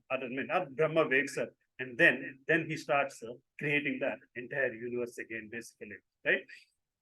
So, my dear Lord, your universal form consists of all five elements, the senses, mind, intelligence, false ego, which is material, and the Paramatma, your partial expansion, who is the director of everything. Yogis other than the devotees, namely Karma Yogi and the Jnana Yogi, worship you by their respective actions in their respective positions. It is stated both in Vedas and in Shastras that are corollaries of Vedas, and indeed everywhere that is only you who are to be worshipped.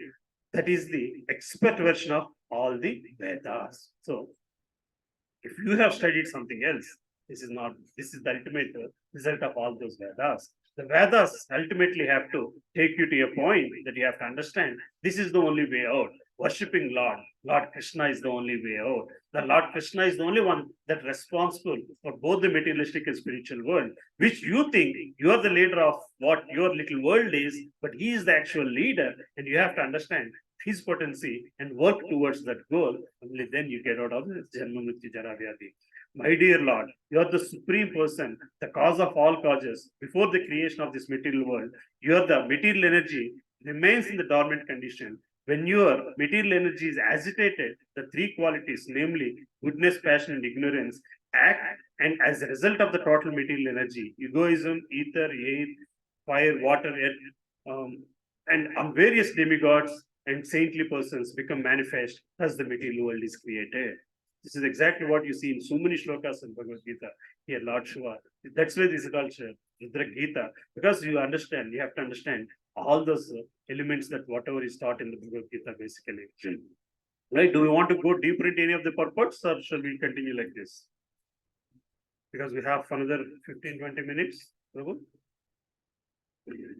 So, my dear Lord, after creating your own potencies, you enter within the creation in four kinds of forms. Being within the hearts of living entities, you know them and know how they are enjoying their senses. The so-called happiness of the material creation is exactly like the bees enjoying the honey after it has been collected in the honeycomb.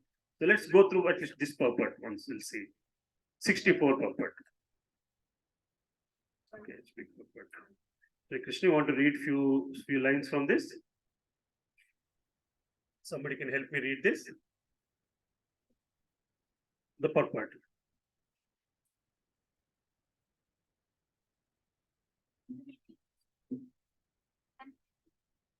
Translation ఇప్పుడు చదివాము already. So just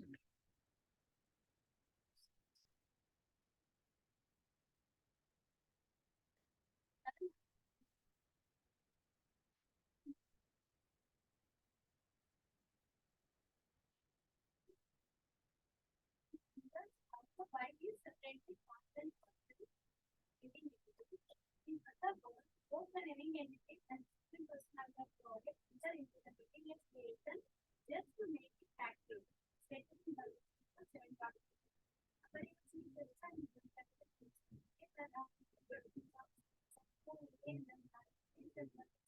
Besides this imperial nature, O mighty on the ground, there is superior energy of matter, which consists of all living entities who are struggling with the material nature and are studying the universe. Hare Krishna. So we have seen this again in Bhagavad Gita, right?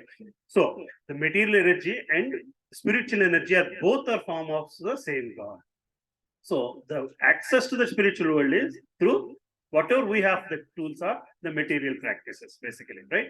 Since the material world cannot completely work independently, the living entities enter into the material manifestation of the four types of the bodies. The word chatur, chatur vidham. Chatur vidham is significant in this verse. There are four types of living entities born within the material world. Some are born by the way of embryo, some are born by the way of eggs, and some are perspiration just from your sweat, right? And some are like the trees and the ways of seeds. Regardless of how these living entities appear, they're all busy in the pursuit of sense enjoyment. So, bottom line is you have to get through this, get over the sense enjoyment, as said in the previous shloka, by only by the Lord's form. You have to enjoy your senses only in that form. You have to get to a point of being able to enjoy your senses in that form. Anyway, let's move on. Again, this is all what we spoke about. All living entities are 84 lakh species of life as part and parcel of supreme personality of God. Again, this is all decided by what we discussed by your subtle body nature and so on and so forth. Let's go back to the shloka, the meanings. O my dear Lord, your absolute authority cannot be directly experienced, but one can guess by seeing the activities of the world that everything is being destroyed in due course of time. The force of time is very strong and everything is being destroyed by something else. Just as one animal is being eaten by another animal, time scatters everything. Exactly, wind scatters clouds in the sky. My dear Lord, all living entities within this material world are mad after planning for things, and they are always busy with a desire to do so, to do this or that. This is due to uncontrollable greed. The greed of material enjoyment is always existing in the living entity, but your lordship is always alert, and in due course of time, you strike him just as a snake seizes a mouse at and very easily swallows him. So God comes there again to take control of your greed, our greed, basically. My dear Lord, any learned person knows that unless he worships you, his entire life is spoiled. Knowing this, how could he give up worshipping your lotus feet? Even your father and spiritual master, even our father and spiritual master, Lord Brahma, unhesitatingly worshipped you, and the 14 Manus followed in his footsteps. So now you are going to go and do tapas, but this is the path even Brahma has followed. This is the path even Manus has followed as little children, as little kids wanting to attain that knowledge. This is what you should follow. This is what you should do. My dear Lord, all actually learned persons know you are the supreme Brahman and the super soul. Although the entire universe is afraid of Lord Rudra, who ultimately annihilates everything, for the learned devotees, you are the fearless destination of all. My dear sons of king, my dear sons of king, just execute your occupational duty as kings with a pure heart. Just chant these prayers, fixing your mind on the lotus feet of Lord. That will bring you all good fortune, for the Lord will be very much pleased with you. So this is how you should understand Lord. That's what Shiva is speaking in Rudra Gita or Shiva Gita, basically, right? Therefore, O sons of the king, the supreme personality of Godhead Hari is situated in everyone's heart. He is also within your hearts. Therefore, chant the glories of Lord and always meditate upon him continuously. My dear princess, in the form of prayer, I have I have delineated the yoga system of chanting the holy name. All of you should take this important stotra within your mind and promise to keep it in order to become great sages by acting silently like great sage and by giving attention to reverence. You should practice this method. This prayer was first spoken by Lord Brahma, the master of all creators. The creators, headed by Bhrigu, were instructed in these prayers because they wanted to create. When the Prajapatis were ordered to create by Lord Brahma, we chanted these prayers in praise of Supreme Personality of Godhead and became completely free from all ignorance. Thus, we were able to create different types of living entities. So, Lord Shiva is still further saying Falasruti, like, what the importance of these prayers basically, right? So even the Rudra Gita is taught by Brahma, and then one becomes a devotee, supremely auspicious knowledge, and then he can even cross the ocean of essence.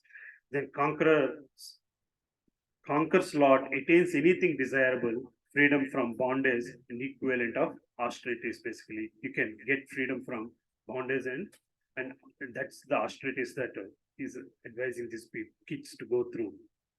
Let's just go through the last few. Although rendering devotional service to the Supreme Personality of Godhead and worshipping Him are very difficult, if one vibrates or simply reads the stotra, prayers composed and sung by me, he will very easily be able to invoke the mercy of Supreme Personality of Godhead. The Supreme Personality of Godhead is dearmost objective of all auspicious benedictions. A human being who sings this song, sung by me, can please the Supreme Personality of Godhead. Such a devotee, being fixed in Lord's devotional service, can acquire whatever he wants from the Supreme Lord. Want something? Want to read? Okay, read the 78. The devotee who rises early in the morning and with folded hands stands this prayer sung by Lord Shiva and gives Facility facility to others to hear him. others to hear them. Certainty becomes free from all bondage to futility activities. What did you understand? You have to wake up very early in the morning. You only read it. I didn't read it. You only picked that sloka. A devotee who rages early in the morning. First and foremost, you have to wake up very early in the morning. From today, right? And with folded hands chants these prayers sung by Lord Shiva and give facility to others to hear them, certainly becomes free from all bondage to fruitive activities. My dear sons of King, the prayers I have recited to you are meant for pleasing the Supreme Personality of Godhead, the Super Soul. I advise you to recite these prayers, which are all effective as great austerities. In this way, when you are mature, your life will be successful and you will certainly achieve all your desires, objectives without fail. Hare Krishna. So we can talk few minutes if you have any questions or anything you want to discuss. I'll try to explain, but yes, Prabhu. Em Prabhu? Questions. Sir, Prasad, no question. No question, no eat, right? So here, Shiva is being advised to meditate on Virat. That is what you can explain here. But like somewhere I heard that like when you compare to meditate on Virat, it's quite better to meditate on his two Lotus. hands form. Something like this. So here really Shiva is not explaining that you should meditate on Virat Rupa. He's saying that is the same spiritual energy of God, is the same Virat Rupa, is the same Paramatma, Super Soul. Okay, he's not really saying you should meditate on the Virat Rupa. You have to meditate. At the end of it, he's saying the association of devotees in the Bhakti Yoga. So what you want to meditate upon or what you want to get to that Bhakti Yoga is again, he's not saying anything like you should meditate upon this. Yeah, that's how I understood it. One way it is mentioned saying that better meditate on it. Yeah, that's fine, basically, because that's another form of Lord, basically. Right? At the end of it, it's the super soul, and we meditate upon that super soul. Two hand form, basically. Yeah, described him in the Shyamasundara form, basically. Yes, described him in the Shyamasundara. So, has it got anything today, Prabhu? I mean, this was useful. Okay, good, thank you. Okay, good, thank you. No, okay. That's not what I meant, but yeah. Any other questions, Prabhu? Discuss. Any announcements? No, these are the shlokas. These are the sloka. Prayers means the shlokas, basically. There's nothing special as prayers. All the shlokas, basically, which I have not, we haven't read through, basically. The shlokas from 33 to 68 that talks about the God Virat. No. Yes, you have to read through the shlokas. A lot of people does that, Prabhu. Rudra Gita, a lot of people read those shlokas, those 30-40 shlokas regularly.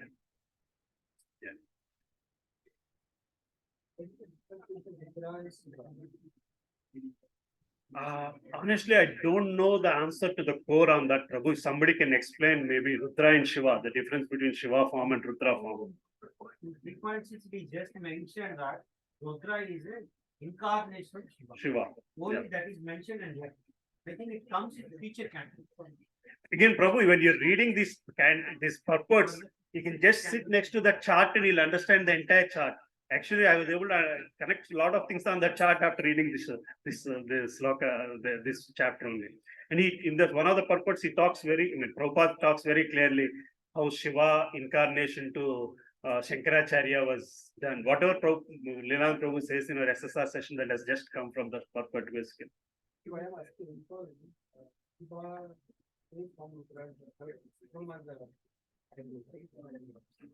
No, Rudra came from Brahma. Okay. Shiva is at a higher position than Brahma. So, sorry, Prabhu. So Rudra could have come from which has got higher materialistic responsibility, a higher materialistic activity, basically. That could be the Shiva's form in materialistic. Rudra could be the Shiva's form for a specific materialistic activity. Again, I don't know much on that, Prabhu. I have not done, I mean, I haven't read through any of it. So I remember one there was one class that we got. Yes. And one Prabhuji clarified Rudra, Shiva, Sadashiva. Srinivas Prabhu, Srinivas Prabhu. Was not only one second. Yes, he wanted to do 7-8 sessions, but he complete. He did not complete. Yeah. What are those? Differences also he was about to explain, but Just started. Thank you, Krishna. only one. There's series of 7 sessions, but he never completed. Only one session he did. Yes, Prabhu. Just to expand, bro. Shiva is in spiritual. He is not touching anything with material. Yeah. Sada Shiva, Shiva. I don't know the difference, but you can take so. Shiva, Sada. Now, as Rudra mentioned, something, okay, there is something like ignorant or false ego. It is came here. The false ego also needs to be controlled. Means that, so, to control that false ego, some materialistic intervention is required. That is where the incarnation of Shiva. Shiva, that is Rudra. The elements with that potency of Shiva in the materialistic world would be other names of Shiva, the Rudra and other Rudra. forms, basically. That is what is mentioned in 3.6. Then who is the father of this material? Father of the material world. Brahma is the Father of the material world, even in many places is being called as a Shiva. Yeah, Shiva is being called. Right. So there is a lot of synonyms are there. So I think there are subtle differences, Prabhu. Yeah, we need to, I mean, if you want to understand, you can dig through, all of that you'll get in Bhagavatam only. Very easily you'll get them. You have to search for it, that's all. Yeah, all that is there in the Bhagavatam, basically. Especially Prabhupada purports will define all that. Yeah. Anything else, Amma? Prabhu, announcement, what do you want to announce? Calendar తీసుకోవాలా? Oh, calendars తీసుకోమనా? Huh? No, that's okay. So,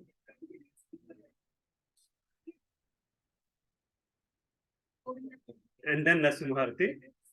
Okay, we can do that. So, also we can talk about Gaurang Darshan Prabhu visit. He's coming to Gaurang Darshan Prabhu is coming. Yes. 4th March. Gaurang Darshan Prabhu. Gaurang Darshan Prabhu. Subodhini. Guru Subodhini Guru. Yeah. So yeah, I'm still have to get the clubhouse and all, but he's coming here. He's got a TED talk on Friday, the 3rd of March. So that's a good thing actually, because it's that whole visit is independent of temple visit. So it's exclusive visit for TED talk and Gachibowli Bhakti Vriksha. So that Saturday we'll have a special session. 99.9% it's in green grace.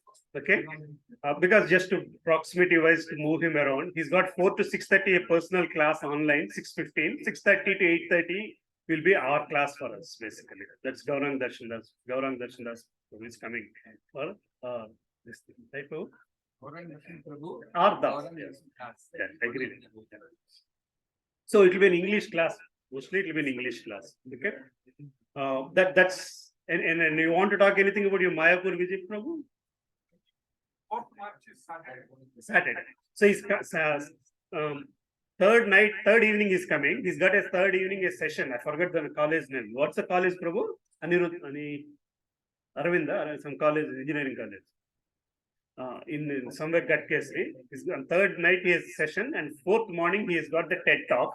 After that, he's available for us from 4th afternoon to Sunday morning. He'll be staying here. So that's one thing from my way. very Then the other thing, we have the Thursday, Tuesday Bhagavatam classes, right? So in the next 1 month, we'll be having one class from Nitya Sevani Devi Mataji. That will be an online class, online Telugu class. Okay, that's an online Telugu class. So she agreed to do one class, basically. Nitya Sevani Devi. So one Telugu class. So we were able So she was on our flight, on the same flight basically. So we were able to talk to her. So I reminded her that all our children came for summer camp and we were looking forward for something similar. So she's agreed to host our children this summer for 1 or 2 days exclusively if we prepare to have a plan, basically. So that is something also we want to work out, to take all the children to Vizag for 1 or 2 days for just to spend time in Vizag temple and saying Devidasi Mataji. That works out, it will be good. Sorry, Mataji. No, elders can come. Absolutely. But it's easier to get her mercy when we put children in front. So that's how. So yes, that's what we are planning. It's still under planning stage. So we'll see once we get the schedule. So these are some of the 2 things from Mayapur. Anything else, Prabhu? You want to add? Very good. Mayapur things.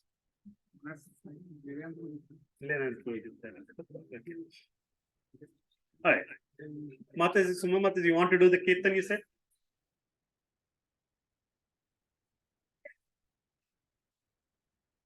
Hare Krishna Mataji, you want to do the kirtan? Hare Ram.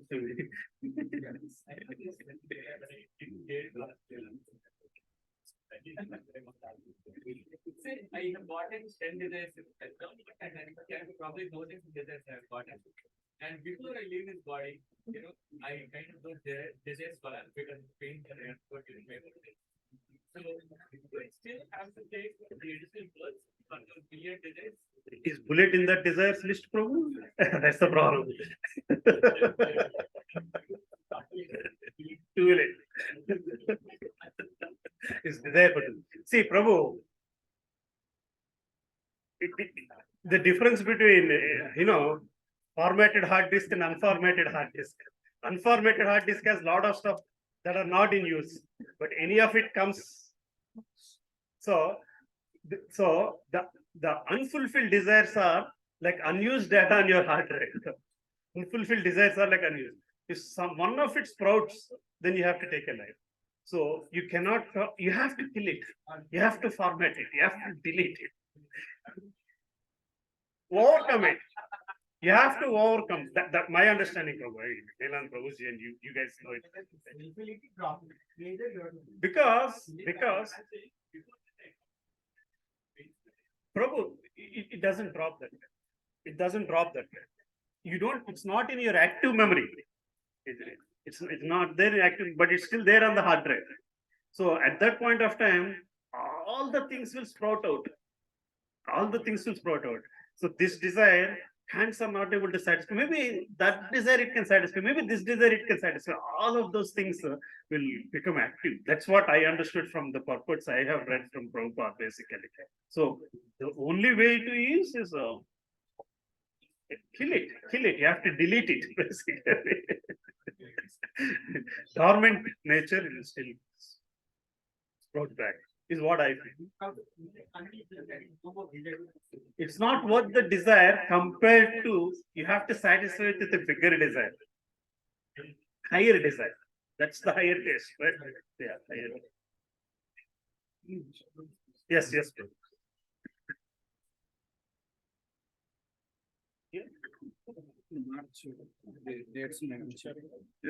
Hare Krishna Prabhuji's Mataji's.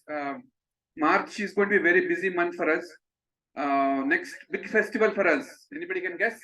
Gaur Purnima, Haribol. March 7th, Tuesday. Mark your calendars. Put leave, and then you know what to do next. If leave is not given. Gaur Purnima special satsang. Mostly in our house, I think, but we'll see. 10th March, Friday. Very dear to Mahesh Prabhu. Where is Mahesh Prabhu? Mahesh Prabhu. One night in VSK.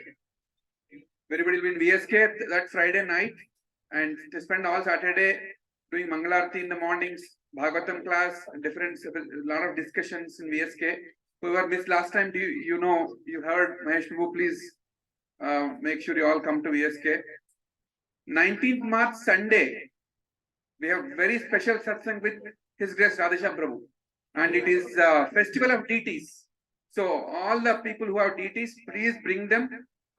It will be in my home Krishi Clubhouse. We'll put them all in big line. and we'll do Abhishekam of deities. 30th March, Thursday, is Ram Navami. Again, special satsang in Mayam Krishi Clubhouse. So, March is fully filled with festivals. Mark your calendars, don't go anywhere, and please attend. Last but not least, I have got these calendars, Prabhuji Mataji, around 100 of them from temple today. If you need to give it to your friends and family, please come and contact me. I have them here. I got it for a discounted price. In the temple, it is 40 rupees. I got it for 15 rupees. So you can take how many you want and then give it to your friends and family. 1-page calendars I have. Thank you. Hare Krishna. Hare Krishna, Mataji. So who is doing the Kirtan? Hansini. Hansini is doing the Kirtan. Okay, Hare Krishna. Thank you, Mataji. Hare Krishna, before I hand it over, if I had done anything wrong, if I explained anything wrong, please forgive me, Prabhuji, Mataji. Whatever is I was able to do, thank you, Hare Krishna. Ma, even petala ikkada?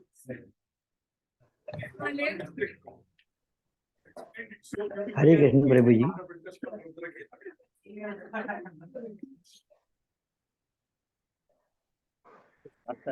చేస్తారా class తీసుకోవాలి attend అవుతున్నారా ఆ ప్రభు class attend అవుతారా ఆయన కూడా ఒకసారి మీతో శ్రీనివాస్ ప్రభు క్లాస్కి వెళ్తారా Mataji is going to that class. You want room తీసుకుంటా రూమ్ తీసుకుంటా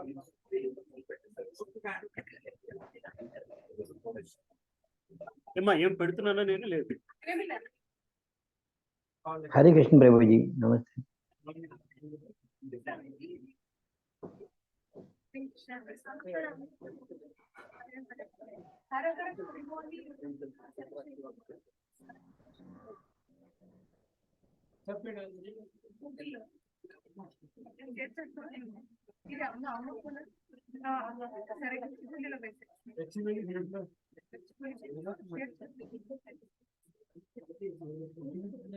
Arhar Shambhu, Edama, which one you want? Telugu lyrics, huh? Suma Mataji. Edama?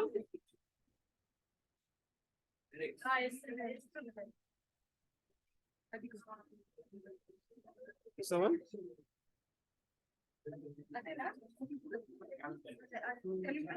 It's okay. పిల్లలకి తెలుగు రాదా ఫస్ట్ అమ్మ పాపకు వచ్చు కదా రీచ్ ఇదే ఉంచునా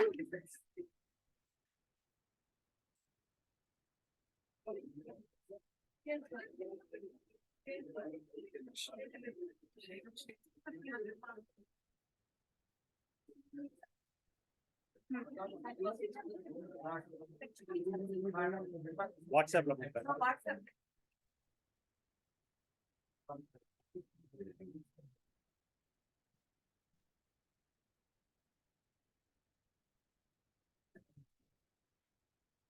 So everybody, Hare Krishna Prabhujis and Matajis, everybody has to repeat one word, Shambho, Shambho, okay? I'll give a cue, you'll learn very easy, okay? Rest of the song, Hansini will sing. Hara Hara Shambho, Shambho, Shiva Mahadev, Shambho, Shiva Mahara Shambho, Shambho, Shiva Mahadeva, Shambho, Shambho, Shiva Mahadeva. Karuna Vaja, Sandara.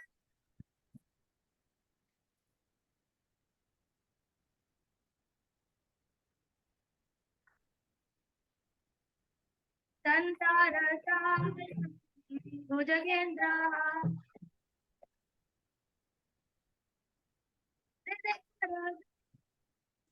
Bhavam Bhavam Saitam Ram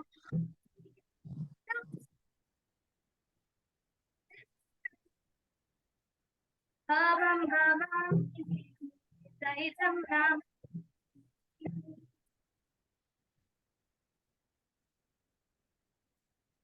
Deva Mahadeva Shambho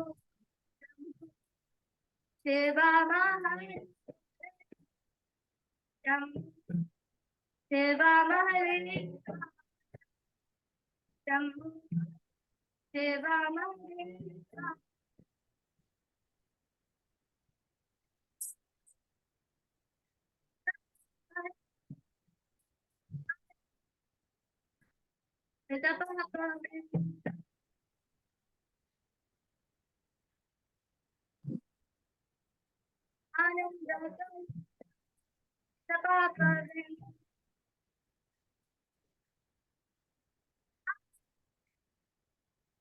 Sri Vishwanam Saranam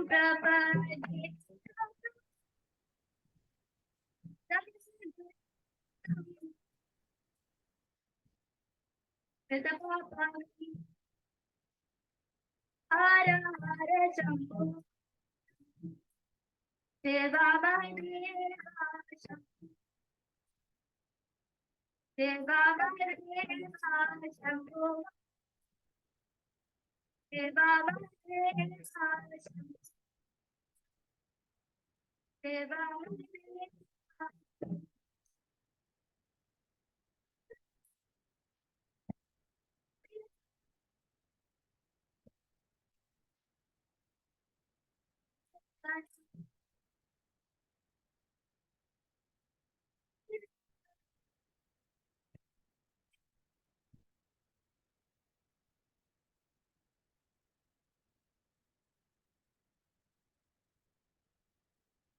Vande Mataram Mahature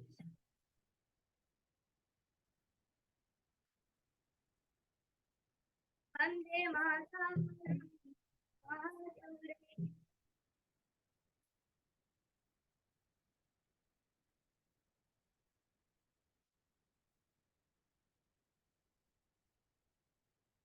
Deva Mahadeva Deva Deva Mahadeva Deva Mahadeva Deva Deva Mahadeva Deva Mahadeva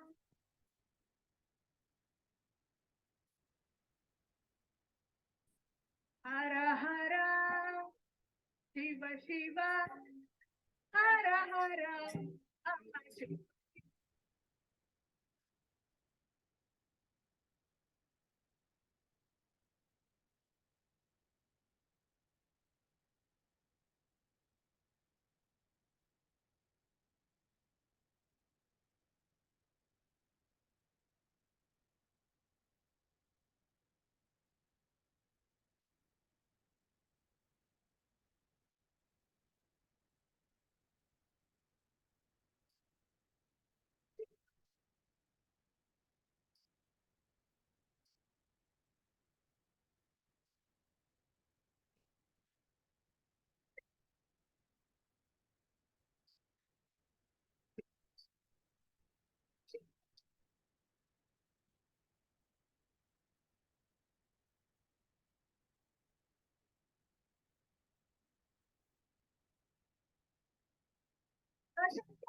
Shiva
Govinda Jaya Jaya Gopala Jaya Jaya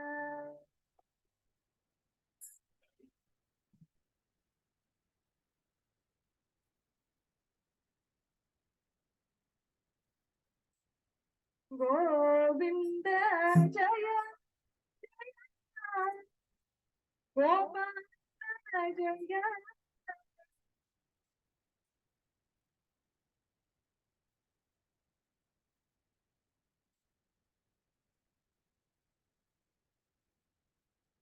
Radha Ramana Hari Govinda Jaya Jaya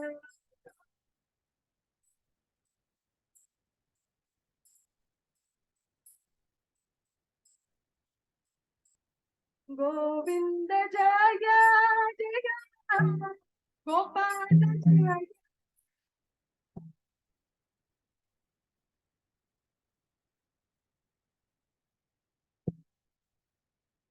Govinda Jaya Gopala Jaya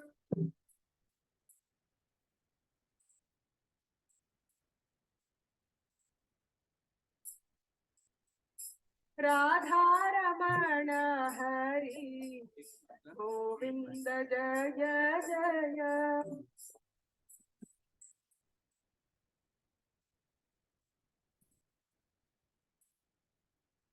Radha Ramana Hari Govinda Jaya Jaya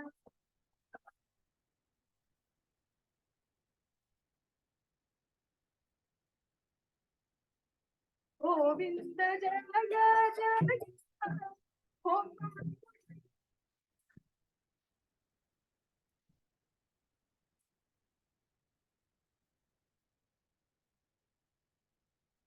Govinda Jaya Jaya Gopala Jaya Jaya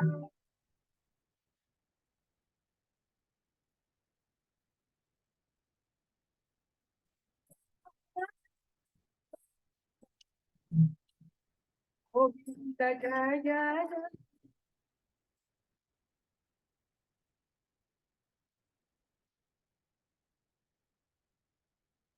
Radha Ramana Hari Govinda Jaya Jaya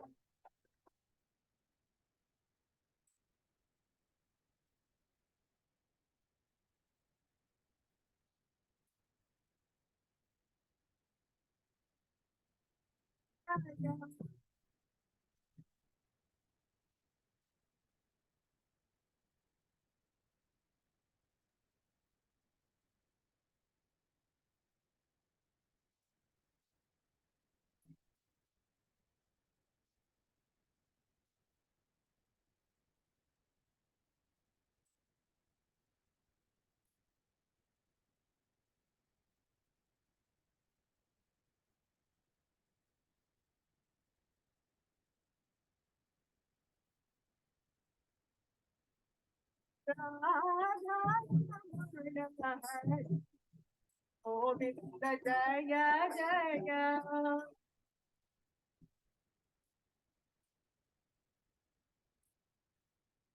Radha Ramana Govinda Jaya Jaya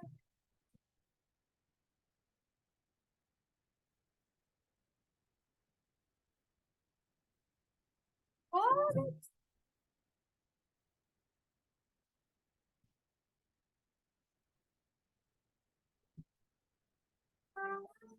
Govinda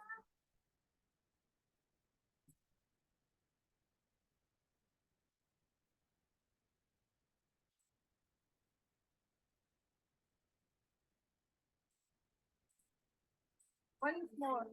Govinda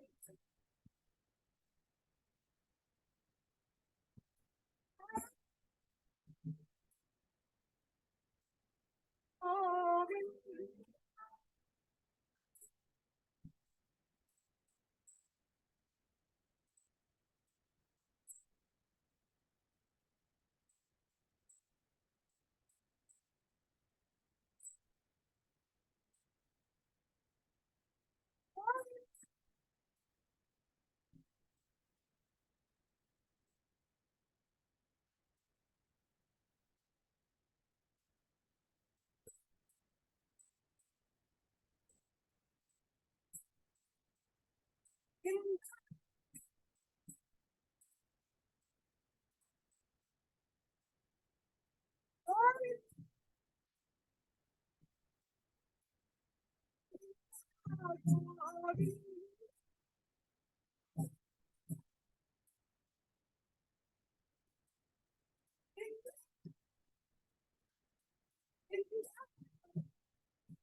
Loudly.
Radharamana Hari Govinda Jaya Jaya.